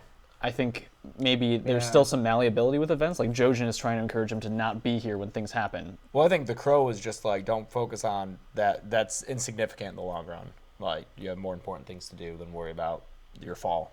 Like, the fall happened, get up here. Yeah. We're not making fun of you guys. I'm making fun of you guys. Maestro, fucking idiots. I like Just kidding. I like it. Hold on, before we move on. No, I was gonna maybe point out the same thing. Go ahead. No, you go ahead. The dream. Yeah, what the fuck? I like this. I wanted to talk about this because I want to know everyone's interpretations of it. Is this Mira talking? Yes. Oh, the food? Yeah. You were sitting at supper, but instead of a servant, Maester Lewin almost said Maester, brought you your food. He served you the king's cut off the roast, the meat rare and bloody, but with a savory smell that made everyone's mouth water. The meat he served the Freys was old and gray and dead, yet they liked their supper better than you liked yours. And I am in the same camp as Bran. I don't understand. Could it be something related to the Red Wedding? I mean, that's It's my gotta first be. thought. Probably. I was wondering if it had to do with, like, guest right or something. You know, like the fact that they're eating food under the Stark roof.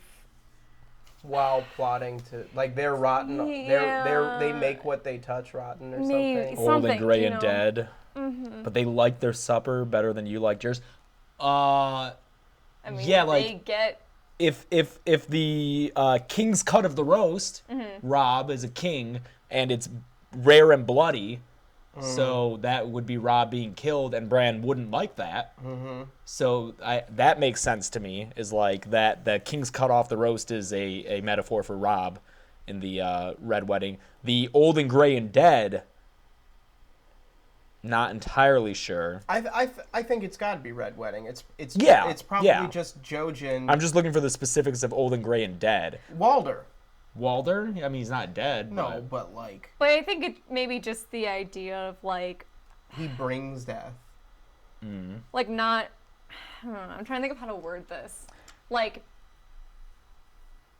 they are under the protection of King's right by eating under the Stark in this dream. But it's like tainted. But I don't know. It's like they get what they want in the end through like gross means, and they end up. I don't know how to phrase what I mean. Oh, Javier's saying the phrase "get the news that." A family member died and they're up in the inheritance line. Oh, they are very preoccupied with that. That's true. And then yeah, Rob wins, which is a good thing, like the savory good cut. But him and Kat won't be back to Winterfell because the war is continuing. Oh, okay. I know how Alright, to thanks, phrase. I Javier. know how to phrase what I'm thinking of. So like, We were overthinking it. yeah. So the meat that they're served is old, gray, and dead. They get what they want, like not in an honorable way. Yeah, But they enjoy it right. so much because they still get what they want. You I know. see that. Yeah. But it's like tainted meat. Tainted Alright. meat. That's a Walking Dead quote. Oh, it is. It's like a big part. Oh, big part. Oh, fucking show. I like how I'm gonna run to the rest. No. I like how in this monologue Tyrion that yes, sure. Not sure. I don't think it is. What were you saying, Yes, it Joel? is. I like how in this monologue we get from Lewin about magic. He's laying out what I feel like are two macro stories of A Song of Ice and Fire, like beyond characters. Like the two trends are in the long history of Westeros, all these lands were tiny, getting bigger, consolidating power until you have the Seven Kingdoms of Westeros, and now since Robert's Rebellion, they've been splintering, and all these cracks are forming. So that's one, and then the other is just the reemergence of magic and that effects of that all over the realm. Yeah. I think that's I think that's one of the things that like George does is like he uses these kind of synecdoche like things to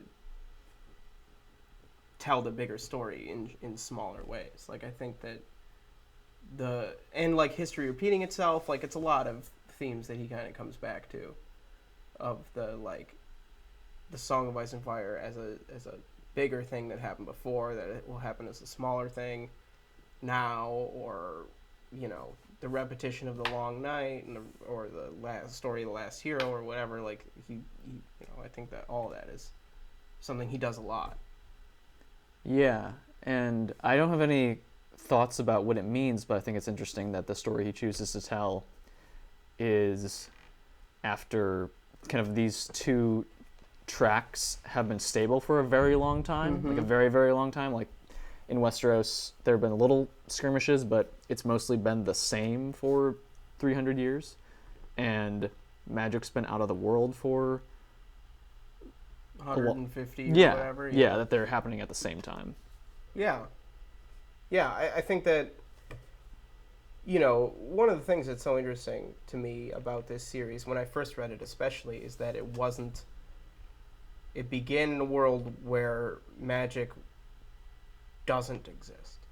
And I think that that's part of the reason why, as a crossover hit, especially since the show, this series has been so successful, is that it's not dragons and ice monsters and magic all out of the gate. Even though we do get an ice monster right out of the gate, but it's hinted at and it's something that's mysterious. And I think going from oh shit, there's an ice monster to basically a Law and Order episode for 400 pages is one of the reasons why this series is successful. Like that it keeps that separate and gradually sprinkles it in. It's such an excellent choice by George versus just like starting in a fully magical world like Wheel of Time or Lord of the Rings or any other major fantasy series. Even something like, no,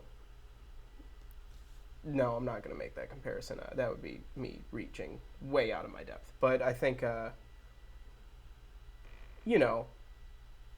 it was a great choice. My point is that it was a great choice to kind of sprinkle that in and let us be as curious about it as the characters.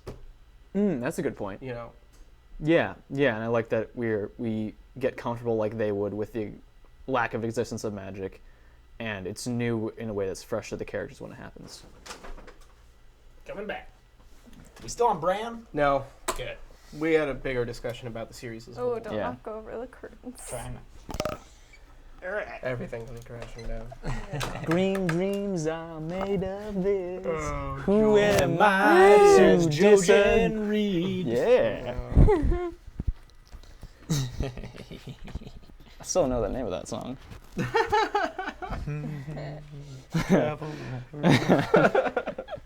Some of them won't. I don't know. I just don't. All right. Are we moved? Have you done the summary?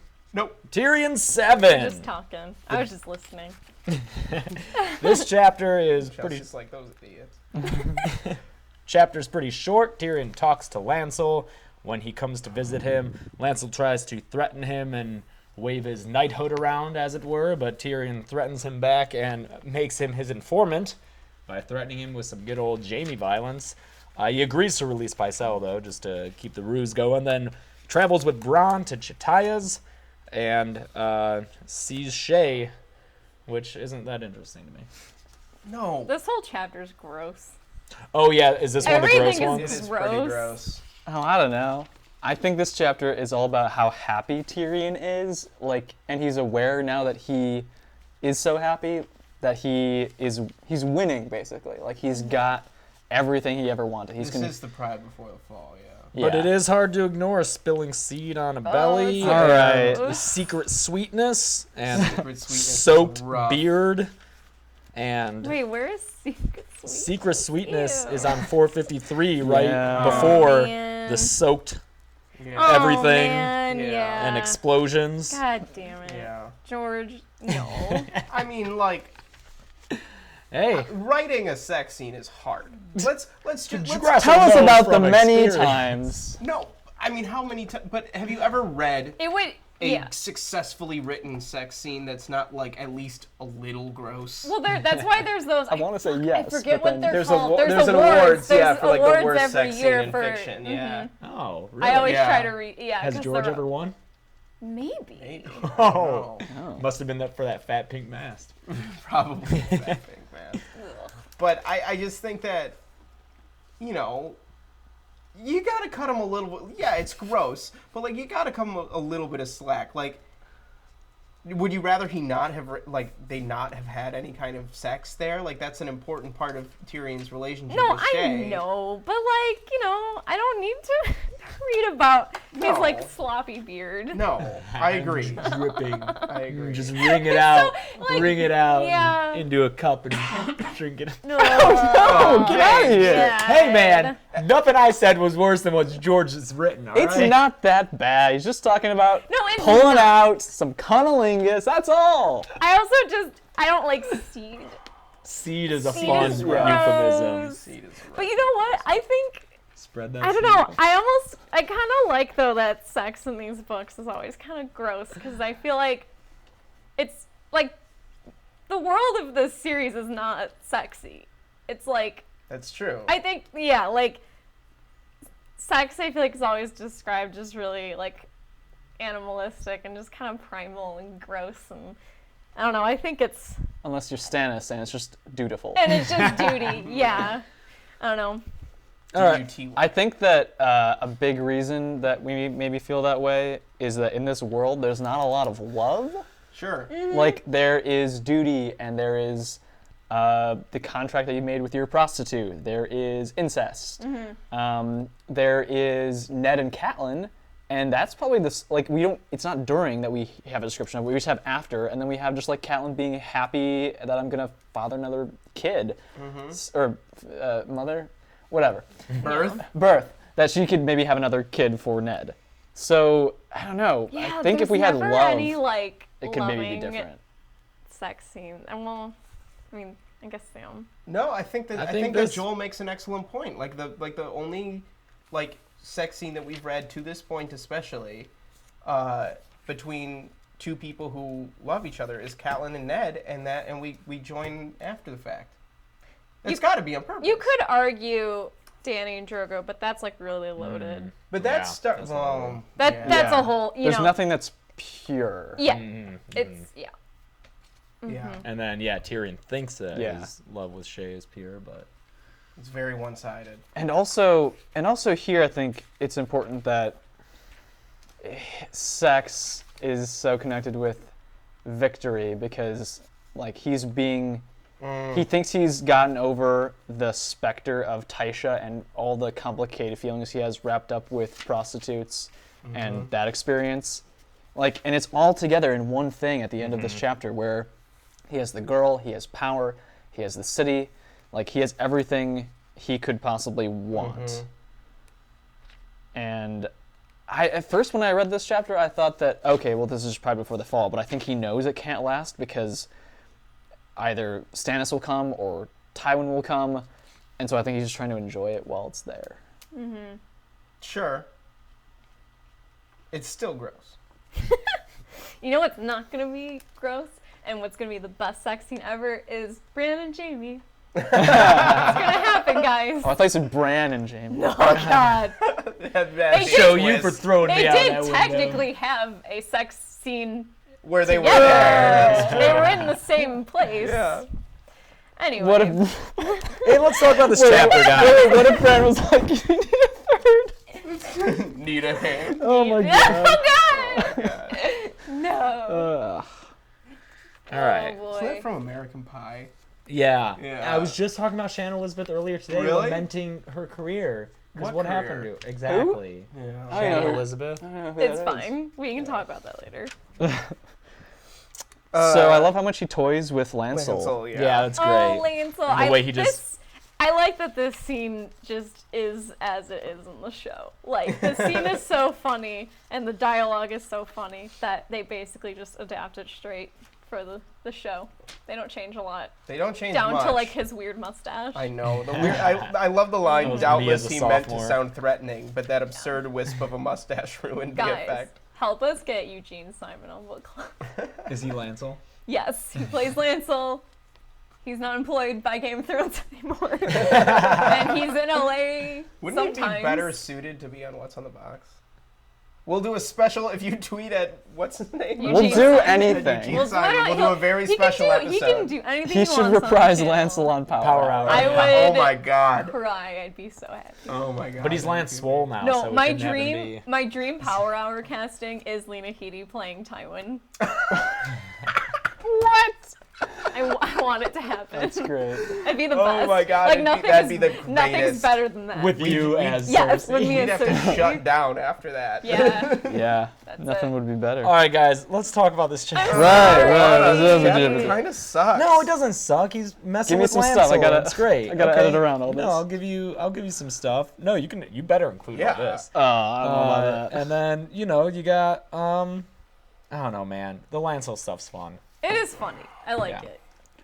And poor Lancel, I feel like he's just the lesser everything, you know? Like, no one respects Lancel. No one does. And even when Tyrion sympathizes with him, he still thinks that kid's gonna die. Like, Yeah. He's like, I feel bad for him, but he's a fucking goner. He's not gonna last a year. He's 100% right. Like in his like projections of what would happen to Lancel, 100% right. Like if things went like normally. Yeah. Yeah. He's just like, he doesn't deserve this, but God, he's dead. Yeah. Like either way, Cersei Yeah. or Jaime. Yeah. Yeah.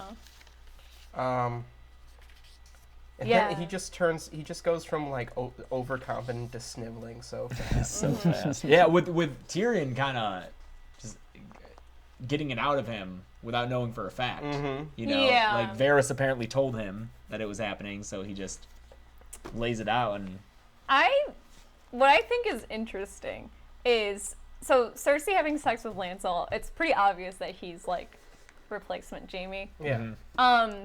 But it's weird because in the show, Cersei only has sex with Jaime Lancel. Does she have sex with anyone else?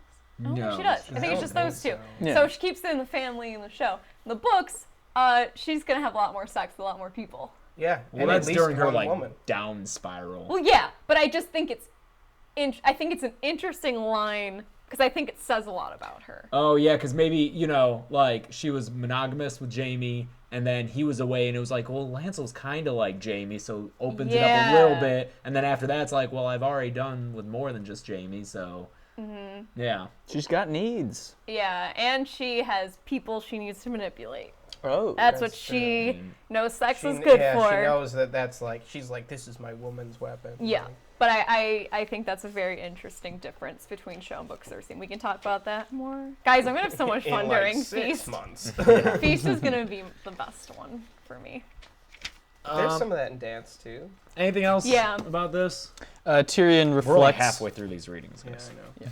Tyrion reflects that Oh. Cersei. Oh, really? Yeah. Okay, Tyrion reflects that on 450, the only way to defeat Cersei is to play her game, and it's essentially he's complimenting himself, but he's also seeing how just thoroughly unprepared Ned and Jon Arryn were for this kind of game, because this kind of gambit could work against them. I mean, they wouldn't be in a position where they would be making moves against Cersei as actively, but they would not have the instincts or the capacity to fight against what she's doing. Yeah. I think it's interesting what you said is that they wouldn't be fighting against Cersei so actively, when it's like Cersei's probably 2 on the list of people you should be fighting against after Littlefinger. Yeah, you can't expect, they didn't know this, but Right, you I can't know. expect them to behave, like her to behave lawfully. But I just think it's interesting that Tyrion has this inside track to knowing that that Cersei's a problem, where like Jon Arryn and Ned just assumed that she was nothing, and I think they made that assumption because she's a woman But Tyrion's grown up with her. He's and like, knows no, that she's more than that. she's a problem. So that's interesting. She's not smart. She's not, but she's just chaos. You know, she's like predictable but unpredictable. I really like the line. It's not what we do so much as why we do it. I like that too. And somehow that thought comforted him, which I think that he sees his reasons as pure. And but I think it's strange that he would make such like a broad like realization, and then be like, "How brilliant, Tyrion! I'm comforted." Like that seems too big picture kind of for Tyrion. But I don't know. I like the line though. And to address the ickier parts of the chapter, I guess, he finds that he is falling in love with Shay. He thinks that Shay is all that he needs. I do love it, and her. And her. Yeah, he's turning down other prostitutes. What happened to you, Tyrion? You used to be cool, man. You used to like walk into a whorehouse and just sleep with this broad, sleep with this broad. Now you're telling him to get away from me. I got love. What happened to you, Tyrion, man? I think Tyrion's a monogamous man. He is. Serial monogamous. Monogamy with one lady one night. Monogamy Oh, with boy. another lady the God next damn night. it. I think it's unfortunate that that he's just so into her based on nothing. Really. That she is That nice she's to him. That she's like base level nice to him when he's there. Yeah. You know? Yeah, she has a nickname for him. She lets him have sex with him. That's basically it. She's yeah. good at her job. Yeah. Well, because He is what in good the at his books he's job. not as like player dwarf as in the show, right? He's not as lecherous. Yeah, like in the show, the first time we see him, He's with whores. Yeah. he's with a whore and then gets 2 more in the It's- bed. Well, that's HBO pilot. Yeah. It's like, very. I think the first time we have seen him have sex is with Shay. It's very easy to forget that Tyrion is not a hottie. Like, he's super attractive. Oh, that in he's the not show. Peter Peter Dinklage. Dinklage. Yeah. But Yeah. in the book, He's like monstrous. yeah, I feel like everyone's probably seen it, but there's really good fan art of like what Tyrion looks like in the books, like his physical. Like they followed it to the T and drew him, and it's like, yeah, no, not Peter Dinklage. Not the Yeah. Dinkles. Okay, guys, should we get to Arya 7? Yes. Oh, the worst. The worst. I mean, it's not the. I mean, there's a lot of. It might be the shit. worst, but not by far compared to a Yeah. lot of things. But still, We'll it tread always. lightly here. Yeah, I have some Jack and stuff and some other stuff, and then we can talk Oh about yeah, we can talk about. cruelty of all kinds. Yeah. So in Arya 7, it's when she's in Harrenhal working for Weiss. The Bloody Mummers show up finally, but they leave pretty promptly. We but can't she call does. him that. Oh, I'm sorry. The Brave Companions show up, led So by brave. the noble Lord Vargo Hoat. Not really, but don't tell him that. She realizes there are some prisoners of war there, some Freys that get ransomed, and Lord Kerwin, who dies. Was Kerwin the one who saw Catelyn on the trail that one time and didn't recognize her?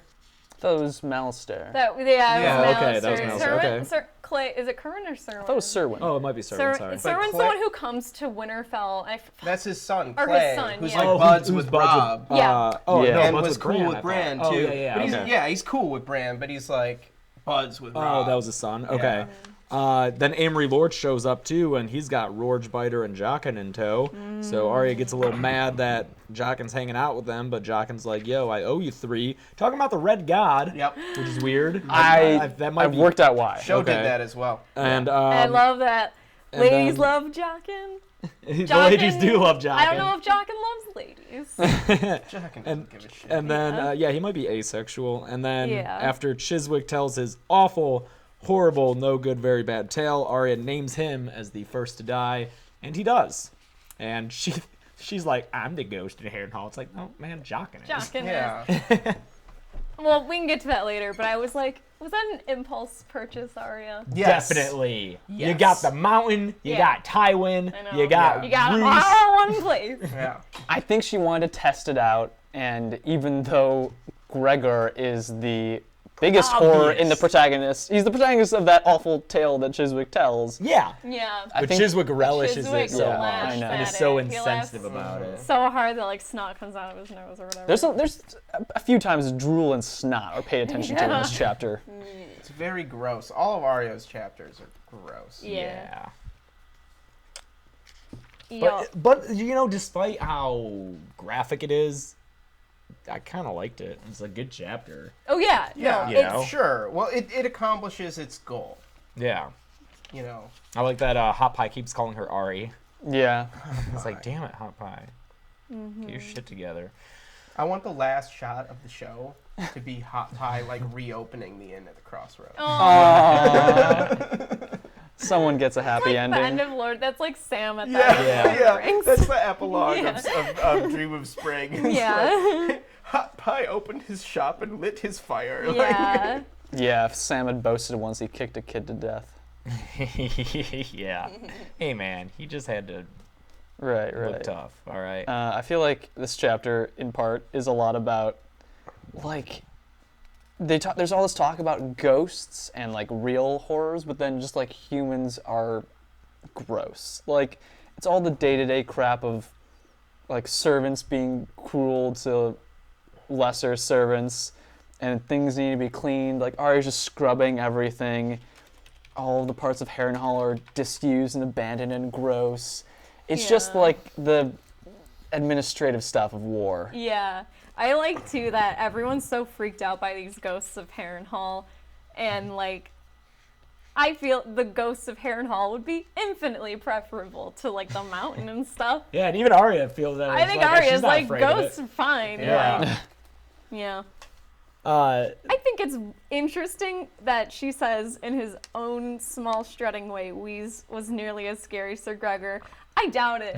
I doubt I it. doubt I it. think it's just more that she has to interact with him every day. That's Yeah, true. he's her direct. He's Yeah. a more immediate threat. I think it's an interesting kind of contrast in terms of like how people can be awful. There are different kinds. Like Yeah, Gregor's, he thinks of people as like flies that he'll swat if they get in his way, but then Wee's like a small tyrant where he's constantly monitoring anything that you do. Gregor's like the executive who, like, if he gives you a call, and you're in Weez is trouble. like the middle manager. He's Yeah. all up in everyone's business. Yeah, Weez is really the He sergeant. doesn't really have hiring or firing power. No. Yeah. So if you could clean those steps, that'd be great. Yeah. Everyone's still obsessed with Beric Dondarrion, and more reports of his death. Hot pie is Milton. Hot what? Hot pie is Milton. Yeah, totally. What? Office In your space. Office space metaphor, hot pie is Hot milk. pie Oh, would be okay. Milton.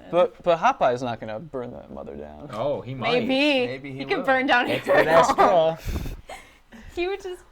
I could see everyone like handing out cake, but then Hot Pie doesn't get any. But I baked this for But, you. but I made this cake. When the Bloody Mummers show up, George goes through lengths to describe like each and every one of them. Yeah. There's some Dothraki there, copper men with bells in their braids.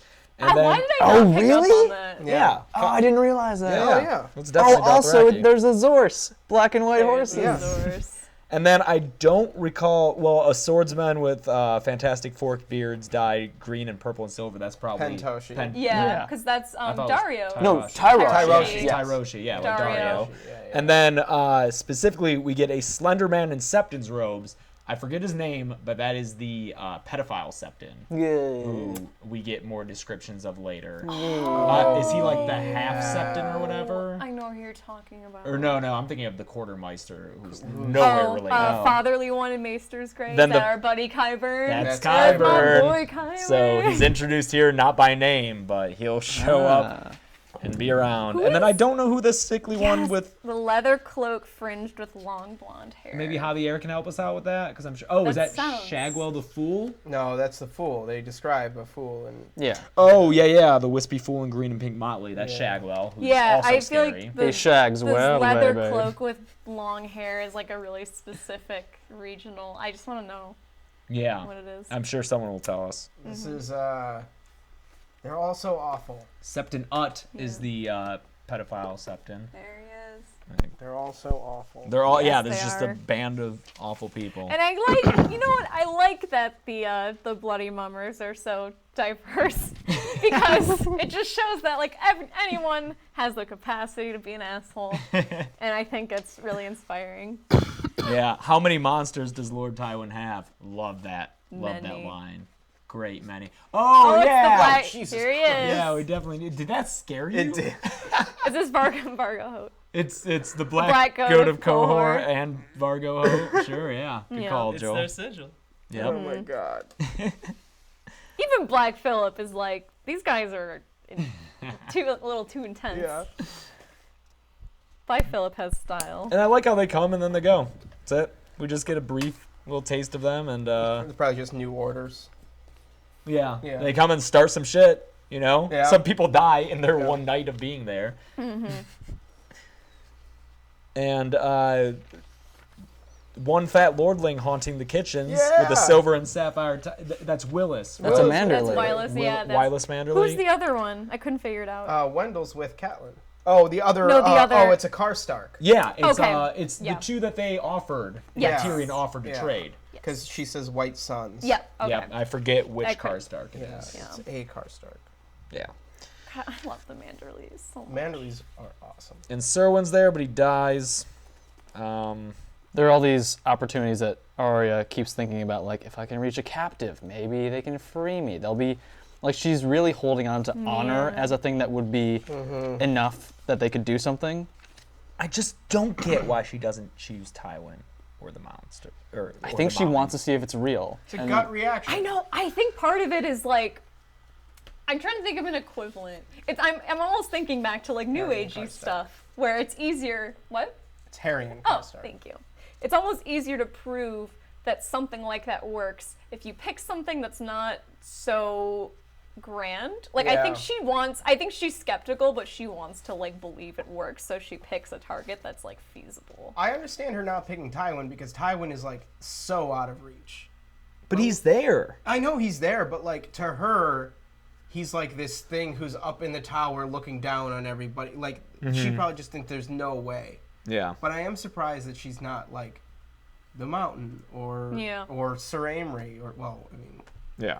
But Do you think that for some, the hurts are more directly to her, that she is not even thinking that someone else should be the one to do it? Like, she should be the one to do it? She does say I should kill them myself Oh, at the bottom of 465. She didn't think she could trust Jaqen, and to herself, I should kill them myself. Whenever, thinking of Ned again, whenever her father condemned a man to death. You gotta do it yourself. Yeah, I wonder if it's, like, just in the back of her brain, it's like it wouldn't be honorable to kill Tywin like that. sure. Even if she's not explicitly thinking that. Maybe it's just so ingrained in her that, like, no, like, a lord like Tywin isn't gonna die like that. Like, that's not... Also on 464, Arya was dreaming of wolves running wild through the wood when a strong hand clamped down over her mouth.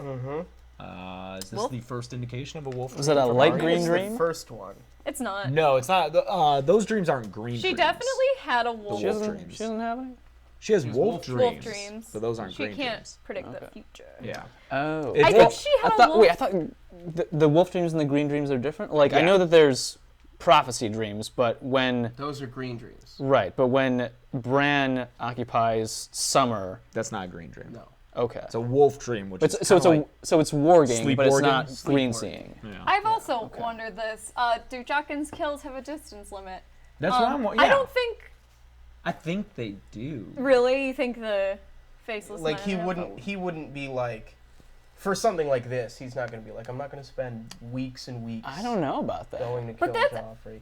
Because, yeah. It's not magic. He Javier- definitely has to Javier- go do No, it. I know. Javier points out a man does not fly like the birds. We'll read that. probably Yeah. next time. But don't they also... okay. Thanks, Javier. I feel like in discussions of the faceless men, doesn't it come up that, like, distance doesn't matter? Well, it if just you will like take pay a long... for the faceless Okay, man. yeah. Because they still have to They do still that. have to Yeah. go and distance. do it. And I don't It's think like a Jaqen man can will- just disappear. Yeah, like if you pay for someone to kill, Yeah. you will. They will eventually be killed. I have a question about Jaqen. So I understand that when he runs into Arya, he needs to repay this debt. But what was he doing with Emery Lorch's men? He could have gone back to Bravos at this point, just walked away. I think he's blending in. Yeah. right. But why does he need to be there? To not get killed. Or are you saying why doesn't he steal away in the night? Yeah, I'm sure that he could. He could take care enough of himself that he could get back to Bravos if he wanted. Gressel has Jaqen Potentially, it's to get back to Arya to make up this debt. Like that's something that he clearly They takes take very seriously. seriously. But how would he know that she is at Harrenhal? They're a little bit magic. Okay, say more. I don't mean- I don't buy also, that. like, they're the people, the Lannister men that are escorting them are probably talking about, like, Yeah. oh yeah, the Yeah, mountain. They're bringing a bunch of Yeah, people. we captured a bunch of people from the village or whatever. He's probably He just probably doing his due knows. diligence. So you think it's definitely for Arya that Yes. he's there? Yes. I think that's the best explanation. I think it is too. Yeah. To make up this debt. Because they And maybe- take that so seriously. And maybe by this point he's already sensed some potential in Arya and wants to like check it out, maybe see Yeah. if she could. He's Which- like recruiting. Yeah. Yeah. Which is why I think that he says the Red God here, because he's not going to immediately Be like out the himself as a many-faced faceless god. man. Yeah, he wouldn't say the many-faced Sure. God. It's a little ret. I think that's retconning. I feel like George Didn't have know. everything mapped out at this point. Yeah. I don't know. I think there's a way you can definitely have it make sense where like Star Wars. he knows. Yeah, exactly. I was gonna say, of course, there's a way to make Jasper Muriel make sense, but Who? Boba Fett's original Yeah. Like person. before it was a clone. Yeah. Oh, I didn't know his name. What? You didn't know Jasper Muriel? I didn't know Jasper Muriel. Damn, Joel. Sorry, buddy. It's all right. I just, respect you a Fett. little. I just know the canon, James. I know Jango Fett yeah, and dude. Boba Fett. Yeah. I think he is there because of Arya. I think that stuff for them is really, really serious because he genuinely believes like the many-faced god. I'm retconning, but he's owed 3 lives. Yeah. Yeah. Like he has to go make that right. You know. So we get this awful, horrible story. I do like that knighthood comes up in it. Like the tavern owner I like the appeals. italics on Sir too. Yeah. Yeah, he like appeals to the mountain Yeah. because he's a knight, and aren't knights supposed to be a certain way? And the mountain definitely doesn't respect that. You know who's no knight? Sandor. Just saying. Hey, Sandor is more of a knight than Gregor will ever be. I know. That's why he's a good guy. Yeah, I just don't. It's awful. Just the laughing about it and the blaming of the victims. That's real rough for me. Yeah. Like no one to blame but himself, and then And like the daughter has no agency. nope. I almost the worst part is when the tavern owner like goes to get them changed. Oh yeah. It makes me Definitely. like, Well, that's oh, the punchline. God. It's awful. Yeah. Oh yeah, worst Chiswick is just thing. laughing the fuck up, and that's horrible on its own level. Yeah. Also, when I reread this, I forgot that there was a son, and I was like, Oh, that they killed? yeah. Yeah. Yep. Like I'm glad because the whole time I'm like die for your daughter, like do something even if it kills you. Like What, don't the let tavern this happen. owner? Yeah, but Don't victim blame. I'm not blaming the daughter. They're both No. victims. Yeah, but they're both victims. Sure, I know, but like I'm just saying like I'm not blaming him. I'm just So, saying like, could he do something? I think- I you know? respect the son for trying to do something, I think that even if it gets. I him respect killed. whatever choices both characters made in the moment because I can't judge them for that. Sure, fine. But I also think that at least at the end of this, the daughter will be alive and the father Have a will be father. alive. Yeah. I guess. Yeah. Also, guys, it's horrible that this isn't even a thing that happened during the war. This was before the war. That's true. Oh, yeah. That's just, Yep. it's This just- was it the mountain just being pissed Tuesday. about. Yeah. Well, he was pissed about the whole Loris thing at the tourney. Sure. Yeah. I don't think he would have forgotten that, but I also don't think that that would have changed things. Well, If he had won? Chiswick says he was in a sour mood, brooding on the night of pansies and that bugger's trick he played. But is he ever in a good mood? No. But, I mean, logistically, they wouldn't be there if he had won. They left in a But hurry because I think the point is like this is just like what they go out and do. Yeah, for sure. Yeah. All right, any... Oh, hey, Caitlin. Glad to have you here. Caitlin. Hello, Catelyn. Let's move on to Catelyn. Catelyn 3. And in this chapter... Oh, I don't think I wrote a little summary for this guy. You got one? I didn't write a summary, but from... This is Renly's speech. I was Yeah. gonna say this summary is Renly needs to sit the fuck down. Renly in this chapter is Makes me Renly, so what? mad. Okay, Renly and Stannis both are unbending. They both are. No. I'll agree with that. Well, they are, but also Renly's wrong.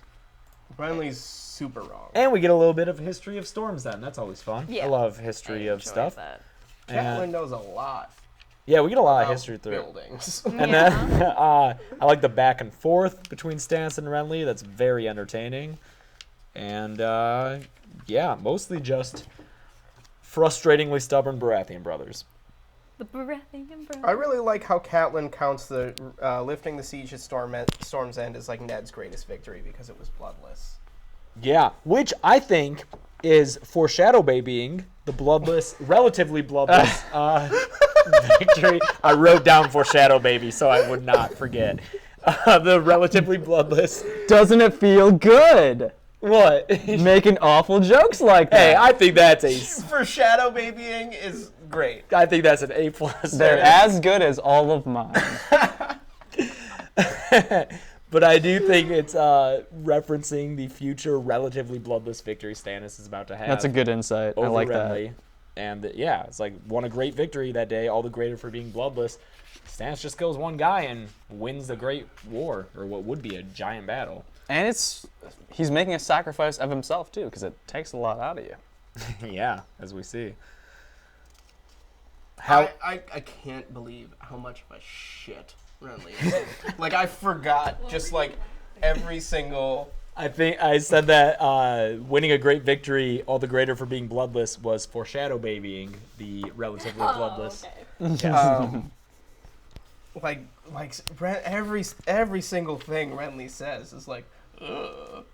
Like it's just He's so snarky. He's just so snarky. I don't know. Everything is needling. He's just every single thing he does is just. I know exactly how to push Stannis' buttons. I'm gonna push every single. From his entrance, when Stannis is his like, entrance. "Kings have no friends, only subjects and enemies, and brothers." I know, and I love that Catelyn called it out too. She's like, Renly's not gonna wait on anybody. Like he's gonna, you know. Well, he told her as rolls, much. I'm just like, Camelot. I think it's because I've now portrayed Renly that I see his course. perspective more. This is what constantly does to you. I'm not even kidding. Because it just does things in your brain. Go ahead. Because he believes in like the meritocracy of kingship and also and also the strongest. So he believes that Stannis would make a good king, and he doesn't have the power to make him king, so why should he be king? But here's the thing, though. If you're going with that logic, like, why not pick the person who's best at the job? Why have a monarchy, Joel? You can't use that logic because then there's no point of a monarchy. You have to go with the first. You have to go down the line of succession, or else monarchy doesn't make sense. Yeah, I think that's what he's advocating for. Yeah, like maybe Renly's advocating for wait, democracy. Renly wants to be president. I think when he'd be voted, he's in, saying, for sure. when I he have the support of dies, the people. I won the popular sorted vote. out. But then he would. But then after, okay, so let's say Renly gets voted king. Yeah. But then, once he becomes king, he's not all of a sudden going to be like, yeah, we'll vote for the next king. He's going to want to, like, no, laws of succession, like my kids, blah, blah, He blah. does say, like, I'll have a son by Marjorie, like, in a fortnight or whatever. But still, I think he makes a good point why the oldest son not the best fitted, and like he makes a good point. Robert took it by force. It's really Why not all Renly? Robert's fault. He set a great example. Yeah. I think this could have been solved by Stannis being king and Renly being hand. Sure. Or it could have been solved by Catelyn's idea of a great council. Yes. That'd be great If too. only. But I mean, the Baratheon specific conflict, you know, between the two of them. If Stannis had, like, acquiesced to, like, okay, but Renly will be the face. Yes. And doesn't Stannis even offer, I'll make you my heir until I have a son, which you might never have. Right. So Renly, I think, Most should have likely- taken that option. That's a pretty sweet deal given Yeah. Renly's I mean, age. But I why feel like- would Renly do that? He's in a position of power. There's no way that he can lose this. He's got all avoid a these war, people. though. Yeah. But he can't lose. He's just going to take out his brother, and he's going to go Slipping begin into to the Renly boys. You can't Here's lose. the thing. I feel like if you're Guys, Renly, just wait till you see Joel as Renly. it's pretty great. I feel like if you're Renly, why not just acquiesce for now And then kill Stannis and then later? just kill Stannis Yeah. later? And like Especially no after- Well, one's no, because he is about honor. He doesn't strike before the preordained battle time. Yeah, I he doesn't want to be know. known as a coward or a treacherous person. Just everything, though. Everything, like... it makes I just me love so mad. strong yet generous, clever, just, Oh, if you want me to diligent. read that paragraph, let me know. Please, yeah, do it. Which one are we on? Joel, can you do this one? Okay. This is 475, and it's Is it the piece? realm denies it, brother. Oh, yeah. Oh, this is a That's- great one. Yeah, with the end. Oh, and I Sorry. guys, I even created a like a accent tape from the actor on the show. So I like heard when I That's read this, I was like, oh, I just hear it in his voice because I heard that for like days when I was practicing. The whole realm of the wait, hang on. Okay. The whole of the realm denies it, brother. Old men deny it with their death rattle, and unborn children deny it in their mother's wombs. Then deny it in dawn, and they deny it on the wall. No one wants you for their king. Sorry. Wait. I just Sorry. imagine Sorry. him being like, sorry. Yeah. And I like don't walking think away. the sorry is not in the show. I love the It's sorry. so funny. Oh, this is the chapter 2 where we get the gay stuff. Yes, we do. The hint of Yeah. gay. yeah. Yeah. Because Stannis' response Stannis to knows. saying like, "Oh, I'll have my bride with child in a Yeah. year," is like, "Sure." No, I'll it's make it's the much better sex than that. with my You'll be pleased to bride. know she came to me a maid. In your bed, she's like to die that Yeah. way. Oh. Yeah. And then Renly's like, as to your daughter, I understand. If my wife looked like yours, I'd send my fool to service her as well. Yeah, there's And I love that that's the such thing that sets off bastards in the Stannis, show. too. Yeah, this rap battle between them is amazing. We both know your wedding was a mummer's farce. Like, Stannis knows. And then Catelyn with Perfect insight. Cersei Lannister is laughing herself breathless. Yes. She just was, literally. Oh my god! Baron Trant, no. Oh no. We also get Renly saying like, Loras, stay and pray with me later. Yeah. Yes. Well, that's yes. the next chapter, I think. No, it's Stay not. and Oh, it is? Oh, I'm pray sorry. Yeah. Stay and to pray. my dick. Oh, yeah, Anyway. and Catelyn didn't know that Cersei's kids weren't Roberts. Yeah. Oh yeah. A lot of things in this reading I where it's think- like, oh, they didn't know that. I think Catelyn though would just never think that like why would a mother lie about that? You know, like how could you betray who the father of your children is? Like motherhood and parenting is so important to Catelyn that like to pervert that responsibility is like unheard of to her. Like that's such a crazy thing. Well, Catelyn, you were married to Ned, Yeah. and Cersei was married to Robert. Yeah. I love that the Baratheon brothers all just have wife problems. You know? Very different kinds. Yeah. Yeah, like none of the Baratheons are like happily married. Yeah. Like there's not like a fourth brother who's just like cool guys. Yeah. I And have Renly- regular healthy sex with my wife. Renly's happily married. To Loras. Yeah. No, He's they're- not. I mean, like. They're both getting what they need But out like of it. Yeah. technically, Renly and Marjorie aren't married. Oh, I guess, yeah, since it's not So- consummated. Technically. That's why, Ah. like back in old times, scholarly term, you had people would like Watch. Yeah. Oh, yeah, Well, that's the yeah. whole betting thing. Yeah. Yeah. Hey, what's purblind mean? Where are you? Do you think he died by happenstance, you purblind fool? Oh. I Wait, did not look that one Wait, up. Usually I oh, do. Is that? Spell it? 477, P-U-R, blind. Sounds just like a fancy way to I say think it's blind. it's probably a fancy. blind. fancy Sounds way like a to say cat it. who's blind. Having impaired or defective vision. So blind. Yes. Great, blind. Got it. Also, I guess slow or unable to understand dim-witted. Hmm. So thanks, Google. Yeah. I like that the history of Storm's End, which is cool.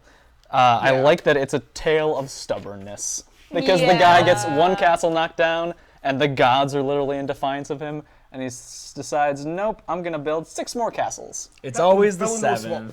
Again, I think it's interesting that in this story, it's this guy who's stubborn on behalf of the love he has for his wife, which none of these guys are that stubborn over ever.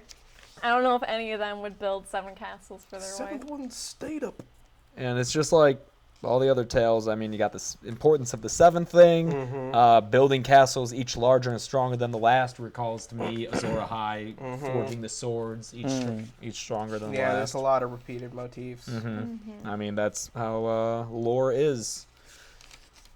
I do really like the interesting detail of like there's no seams in the walls. Yeah. You know, Can't Like, have that's any pretty weaknesses. Yep.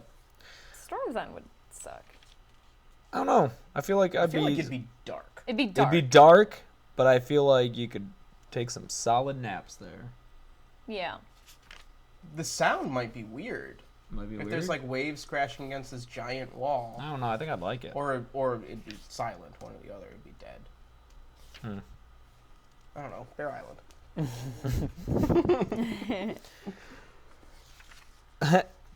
I am not without mercy, thundered he who was notoriously without mercy. Just the pain of Catelyn in this whole chapter at the futility of this effort is pretty crushing, because she doesn't even want to be there, and her on the first page, or on 471, she belongs at Riverlands with her dying father, at Winterfell with her sons, and she's there to do her duty, and these assholes won't let her do her damn duty. I love when she interjects and says, "If you were my sons, I'd knock your heads together." Yeah. Like, always the mom. I Yeah. think that this point is really important and something I've missed in previous readings on 481. Renly had split his forces. His great massive foot he had left behind at Bitterbridge with Yeah. his young queen. Renly himself led the knights and free riders in a swift dash east. So because of that, the knights and free riders, I think, go over to Stannis because they're there. But because he split his forces and left his massive foot and Marjorie at Bitterbridge, they're able to, I guess, retreat and then ally themselves with the Lannisters. Yeah, and I think it's important to note that I don't think there's any did I miss Mace Tyrell here? He's not here, No. right? No. So once Renly falls, everybody's looking to Mace As like, what Where do to we do? make a Mace decision. Tyrell? He's probably with Marjorie. Oh, I imagine. or at just Or at Highgarden, just yeah. not. I don't know if he's there. I think Oh, someone well, needs- Loras is leading the Yeah, Tyrells. yeah. I don't probably. think Mace and Garland, his maybe. vocal talents are needed. Yeah, on they those. don't let Mace leave. But yeah, I think that's important. Had Renly brought his entire force, and this same thing happened and played out, then all of them might have gone over to Stannis, and that would have drastically changed. I wonder if the things. Tyrells, though, they might not have wanted to and swayed others not They to might as not well. have wanted to, but if they had resisted, would they have been able to retreat and get away in time, away from Stannis and his newly acquired forces? You know, Join like- or die kind of I- thing. Yeah, exactly. I Like, still think they wouldn't have gone to Stannis. And the only reason I think they would have gone to Stannis is because Stannis is married. Oh, 'cause yeah, Marjorie wants they want Marjorie's Marjorie to be ambitions, queen. but then what would yeah. have happened to them? You know, would they have fought? Because They were loyalists in the rebellion. The Tyrells and To the everybody. Targaryens? Yeah. Yeah. They'd They be in were a sieging yeah. Storm's so End. would they have fought Stannis and then planned to fight the Lan? Like, how would that have worked out? It would have They been still, messy, I think they would have allied themselves with the Lannisters either way. but they might not have made it out if they're alive. You know, I don't Sure. know. this happens, and then what happens with Stannis' forces? Mace Tyrell is at Bitterbridge. Javier is confirming, and I'll just assume that he's right. Hal Mullen's the one who just says the obvious things, right? Yep. Okay. Yeah. He continues to do so. Mullen says it's to be battle at dawn. That must be Stannis. I like Robar We are the Royce first, here. my lady. Oh yeah, Robar Royce. I like that this is included because that comes into play in Catelyn's second chapter that we read. Right. Because they have this connection. Catelyn and Robar are riding, like they're friendly to each other. She thinks he's like naive, but I like that he gives her a reason for Yeah. why he's in like second sons, man. The Royces continue to be very pragmatic in their career choices. You know, Because he's Bronze Jan's son, Yeah. but his second son. Who's Right. the first son? Do we know? I forget his name. The third son was Waymar. What happened to him? He joined the Wall. He joined the Night's Watch Oh. and died Oh, yeah. beyond the wall Oh, in the prologue of Game of Thrones. Okay, So cool. Let's move on. Anything else? What you got? Oh, I thought that Stannis, his resentfulness, he can't even see how much of a hypocrite he is because he says that Ned did his duty as Hand and that he should have denied Robert when he was named to that. And Catelyn says he didn't even want to be it. He said, well, you know, he should have turned it down because it should have been mine. When he's all about respecting duty. Yeah. So I think that he's just resentful that Ned was better loved than he was. Yeah, that's Stannis' personal feelings getting in the way of his proclaimed ideology there. I like this point by Brianna about Randall. Robert being overly heterosexual, Renly being homosexual, and Stannis being non-sexual. Ooh. It's kind of cool. Yeah, that's good too. Nice. Yeah. Good call, Brianna. Do you guys want to hear me read the Peach? Yes. Yes. Yes, we can read the beach. All right. I'm going to read excerpts so I can just say the most in his voice. Hang on a sec. Please, because you're not going to get too many. I more know. chances. I was know. gonna say, It's one of my last chances. Bottom of 477. And this is just after talk of incest scandal, incest gate. All of this is... Wait. All this of snakes and incest is droll, but it changes nothing. You may well have the better claim, Stannis, but I have the larger army. Renly's hand slid inside his cloak. Stannis saw and reached at once for the hilt of his sword, but before he could draw steel, his brother produced a peach. Would you like one, brother? Renly asked, smiling. From Highgarden. You've never tasted anything so sweet, I promise you. He took a bite. Juice ran from the corner of his mouth. I did not come here to eat fruit. Stannis was fuming.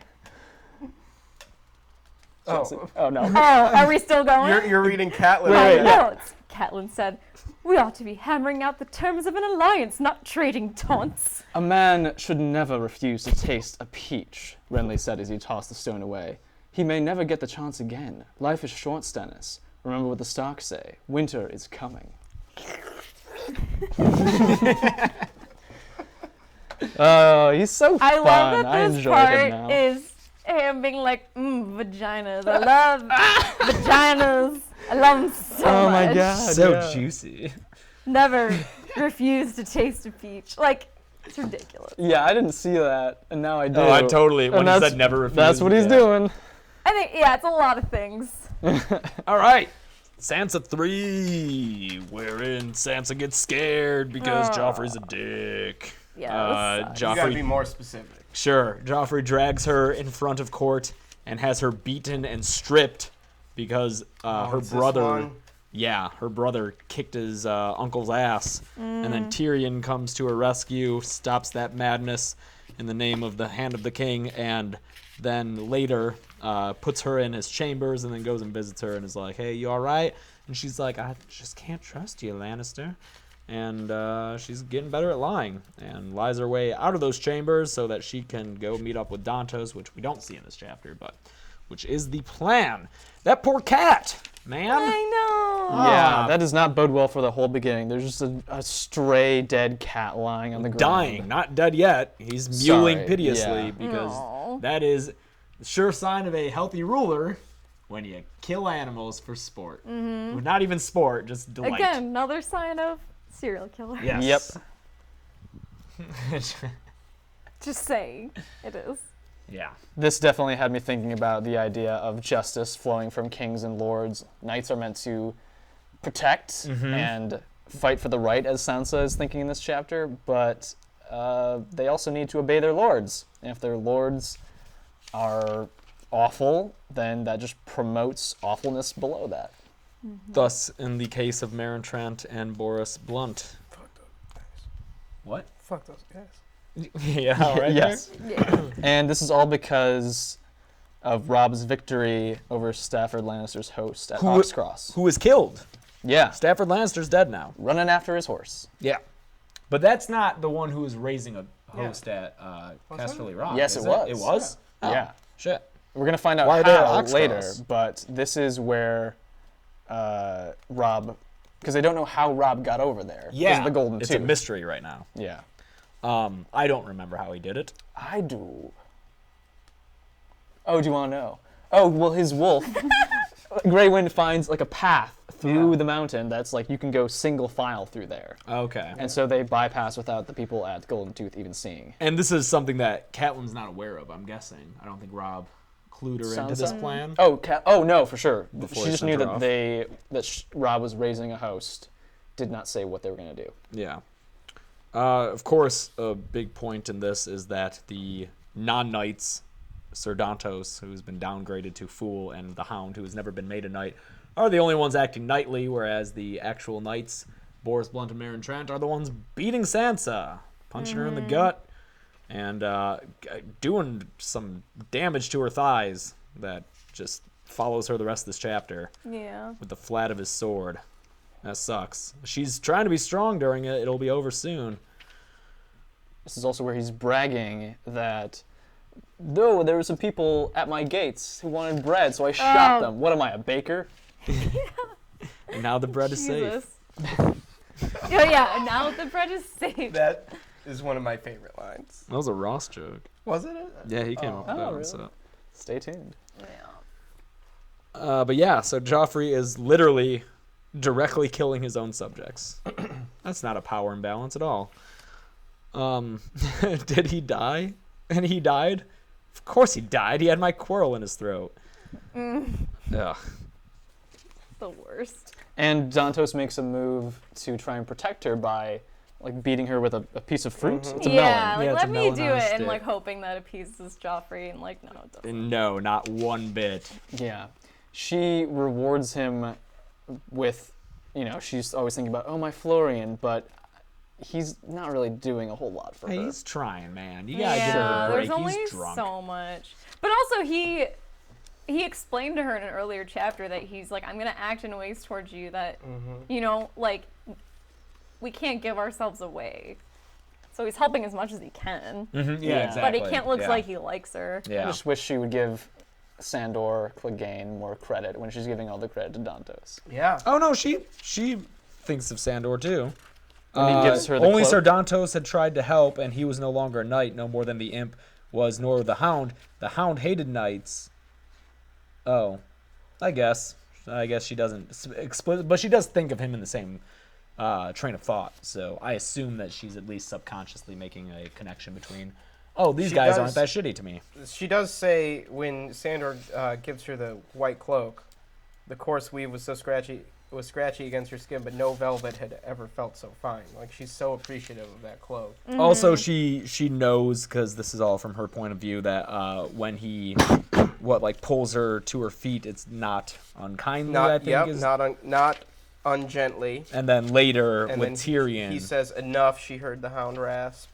and then later Tyrion asks her something, and she says not unkindly. I wonder, and we don't see it from her point of view, but I wonder what the reactions overall of the crowd are, because they seem to be with Joffrey, but I have to wonder whether, I don't know, in terms of like a ruler breaking traditional norms, like he's just down in the lower bailey killing shit and everyone's gathered around. Are they supposed to like it? Is anyone actually horrified? Well, who's all there? Like, how many people are there? Because remember, Joffrey's courts are smaller than Robert's were. Not as many people come and watch this little shit boy king. Well, he's not in the throne room right now. This wasn't on the throne. No, well, in the show it is. Here they're in the lower bailey. It's like where they practice archery and like sword playing and like stuff. Sorry, I was conflating. Yeah, show so I with think this. I don't think there's a big like crowd there. Oh. So there It's probably like- aren't I think any it's like his, women his either. boys. It's just his. It's Yeah. his guy. Got Like they're it. all This is his entourage. yeah. It's so gross too, because like they could refuse. Like, what's Joffrey gonna do to them? Order. Yeah, but that's always the thing. That's always the that's case. that's Varys' riddle. What's Yeah, Joffrey gonna I do? Find someone who know. won't disobey him to kill them. Then you know. Yeah. It's Yeah. true. Javier points out that the cloak has a story later and maybe more hidden story. It does. It Yeah. does. Sandor's cloak is The cloak can sticks be a around big for deal little later. bit. Oh, and also I noted that 493 when Tyrion's talking to Sansa and he's talking about like Robb and everything and how the war might end, he says, "Do not take Oxcross too much to heart, my lady." I mean, Tyrion, you might argue on whether or not Tyrion thinks that his family should win, which I think he does. Despite him being like a protagonist and someone we sympathize with, he still doesn't want Robb to win because that would put his life in danger. But I think additionally that this passage, if you take it at face value, shows that he truly believes they will win.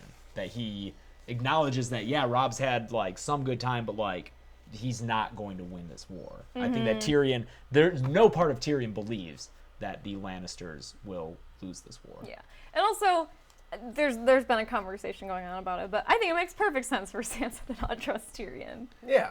Yeah, Because I mean, it's like, yeah, Tyrion's being nice to her, but like Joffrey was nice to her. Cersei was nice nice to to her. her. Everyone was nice to her. and I think it's Littlefinger good was that nice to her. she has learned. I Yeah. think that by not trusting Tyrion outright, that shows that she has learned a lesson from Cersei and Joffrey's treatment towards her. Yeah. And also, she's getting better at lying. A lie comes to her suddenly, and it seems so right. And she's talking about ghosts. Ghosts. Ghosts. Anything else? We get the appearance of Maester Franken to replace Pycelle. Yeah. Who was pervy to her? Oh, Pycelle. was Was it Pycelle? Yeah. We talked about it. Okay. when I feel like there was some nakedness. He like made her Yeah. be naked. Yeah, it's like weird. And like examined her or Yeah. something. That was Pycelle? Okay, so maybe Franken's not pervy? Well, Fingers crossed. all that we see is that Franken, she did strip down, and he applied salve, and afterward, this creeped me out a little bit. He mixed her a draught of dream wine, Well, but she doesn't. It probably He went mixed fine. it. As hopefully. far as we know, he just like mixed it and left it for her. Like, it's not like Yeah, then she let's- drank it. And Yeah, then she woke that's up later. that's true. yeah. let's Let's not assume ascribe- that. benefit Please, of the after doubt. all these chapters, There's I just nothing want to believe overly someone's creepy okay. from him. Yeah. Okay, are we moving on to Catelyn 4, our final chapter? Yeah. It's the final chapter. Oh, this is her praying at the sept. Yeah, a lot of sept talk here. God is one with 7 aspects, as the sept is a single building with 7 walls. Sounds like everyone's almost in agreement religion-wise, you know? You got the many-faced God just being one God. Yeah, faith of the 7, saying God is one. Let's just quit arguing over it, guys. Yeah. And then we get Catelyn having the realization, because she'd heard the news earlier, but hadn't fully processed it, and realizes that Bran must have seen them, Yes. Jaime and Cersei, and then gets the idea for the Great Council that she pitches. And then something happens. I don't know what. That's where I stopped reading. Of note, incest is a monstrous sin to both old gods and new, and children are named abominations in sept and gods woods alike.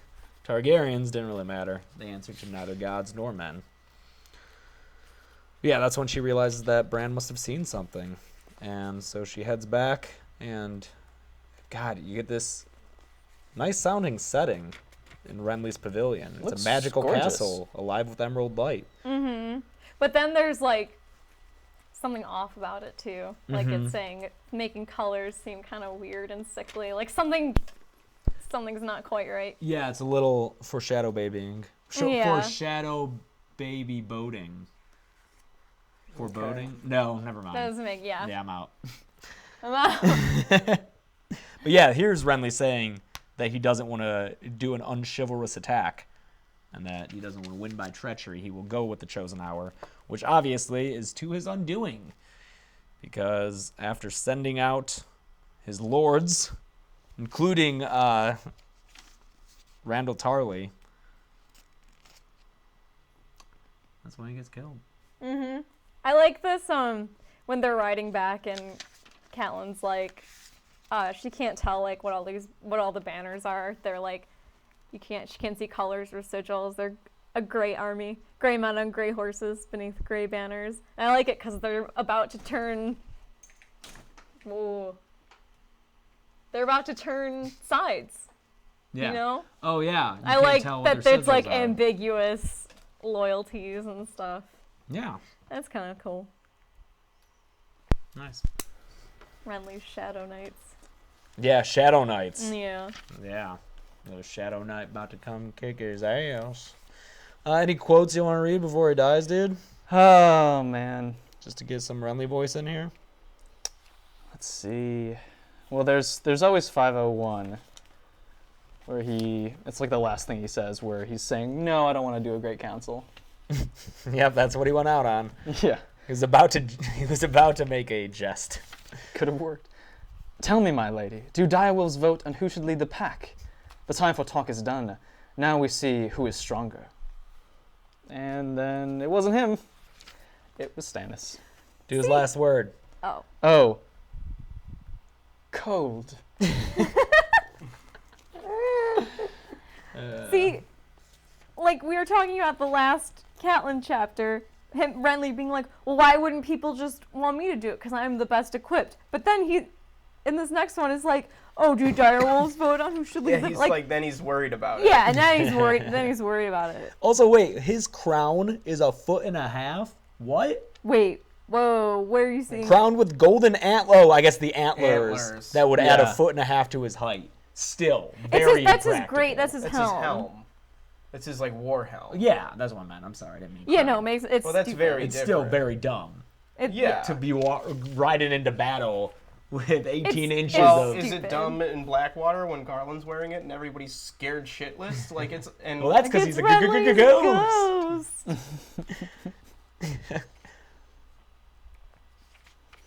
man, Robar's kind of a G. Yeah, Robar's like real G in this part Why? because he hangs Explain. back. Because he listens to reason Yeah. and then lets them fights people off so they can Oh. get away. Yeah. And he's killed, right? No, I He's don't think not? so. At least it doesn't say if he is killed here. Oh, by the way, Javier, because as we go through this, and if someone's reading the books for the first time, like Joel is, we like to point out things just to keep in mind for the future. Javier says, remember Randall Tarley's eagerness to get rid of Stannis first, because here he's like, don't leave Stannis, like, make sure you take him out. And then remember that at the end of the 5th book? I don't- Dance? Sure, but I can't recall exactly why that's relevant, but I will remember that. Thank you, Javier. we get a mention of Barristan Selmy that he's not been found yet. Just find the Selmy. And that he needs a king to guard. Yes. And if he hasn't gone to Robb or to Renly, where would he be? Where would he be? Needs a king. He's planting seeds. Oh, Javier tells us that Loras kills Robar in a fit. Well, that sucks. yeah. Did that happen in this book? We It have we must to. find out about it because shortly after like, this. they let Renly die. Sure. In terms of the way the shadow baby happens, I find it interesting that unlike in the show where We see its creation. that's a conflation of what happens with Penrose. Penrose. I found it interesting that Brienne will later say that it had the face of Stannis Baratheon, but in the moment it's just a shadow, and that it doesn't have like a physical face so much as it's Renly's shadow. Yeah. And Catelyn but it's even- Catelyn who is the one who decides that it just feels right that it's Stannis. Yeah. And then she immediately just realizes what's going on. She's like, "Those guys are Stannis's now." He won it all with a single evil stroke, and then she thinks back to how he was like, "Your son's next." Yeah. A chill goes through her. When you guys read this for the first time, had you had this event spoiled? No. Yeah. Yes. Chelsea and I read between seasons 3 and 4. Okay. So we'd already. What was seen it those. like for you reading this? Crazy. It took me. I had to reread it to figure out what happened. Yeah. It is. I could kind of, imagine like, that, weird, 'cause- Because it's the most overtly magical thing that's not dragons. Yeah. Even dragons are physical. So It's the first sign of like true as Like like spells, magic. like magic. Yeah, and like it was like, wait, what? Because I wasn't really sure if I knew like what would happen. I figured that Stannis would win because it just seemed too Renly obvious was so that Renly cocky. would win. Yeah. But I didn't know how, and then for something like that to happen and it be so bizarre and so out of nowhere, with no real like, because we don't have any indication so far that Melisandre is legit, other than she can't be poisoned. But like, Dany can't be burned, and it's like, okay, well that's a little bit more easy to swallow than Shadow Baby. Yeah. Yeah, especially since you don't see it being It was created. Yeah, It was you a just- Like, wait, bananas what? thing to read, and especially like, what is this? About halfway through the book, a little more. Yeah. About halfway through the book, so it was nuts. It was nuts, and this was I read this probably when like episode 8 of the show was airing, so like way before I knew before any of this was Yeah. done on the show. So That's cool that you had the chance to be surprised by the books in that way. yeah. Anything else, guys, on this chapter? Can we wrap it I up? forgot to read it. I just read it now. I thought it was interesting when Catelyn was praying all of the forms that she saw the figures take. People that she knew in her life. But yeah, especially Arya when she was looking at the warrior, just for an instant that, she saw Renly and Stannis and Robb and Robert, Jaime and Jon Snow, and then she glimpsed Arya, which I thought was interesting. And not Ned. No, Ned is a not Ned. warrior, which makes sense, but I think is of note. Well, Yeah, I wondered if that meant that there was some sort of prophecy going on there for her, or if just something that she could feel about. I think it's her something daughter. she knows about Arya. Yeah. Yeah. quick Q&A. If anyone has any Qs, Yeah, we'll give quick you an A. Qs. Here's a But- cue. quick Did you guys quiz. notice anything changed? You changed your shirt? Oh, what? You switched did I? allegiances? I mean, I gotta go over to Stannis now, guys. I was wondering why you left when we were talking about Renly's death. I was like, Yeah. why is he not here for this? Yeah, I don't know. Jeez, Joel. That's funny. Switch to a Stannis shirt. Yeah. Well played. Well played. Javier asks if you didn't expect the Shadow Baby, what did you think Shadowbinder meant? I thought it was just like a title. It was like a binder full of shadows. like I figured that Binders of shadows. We need more shadows in I government. figured that at some point that they had some sort of power over shadows and that there was magic, but like, just like a lot of the characters, it was like, well, they can't do that anymore. Oh, put in the next week's reading. It'll be John 4 to Tyrion 9. And that'll be pages 507 to page 603. I'm going to ask you to say that one more time. Jon 4 to Tyrion 9. What page is Jon 4? 507 to Tyrion 9, which ends on 603. Here, I'm going to do this. Do whatever you need to, man. To Tyrion 9. Tyrion 9. 603.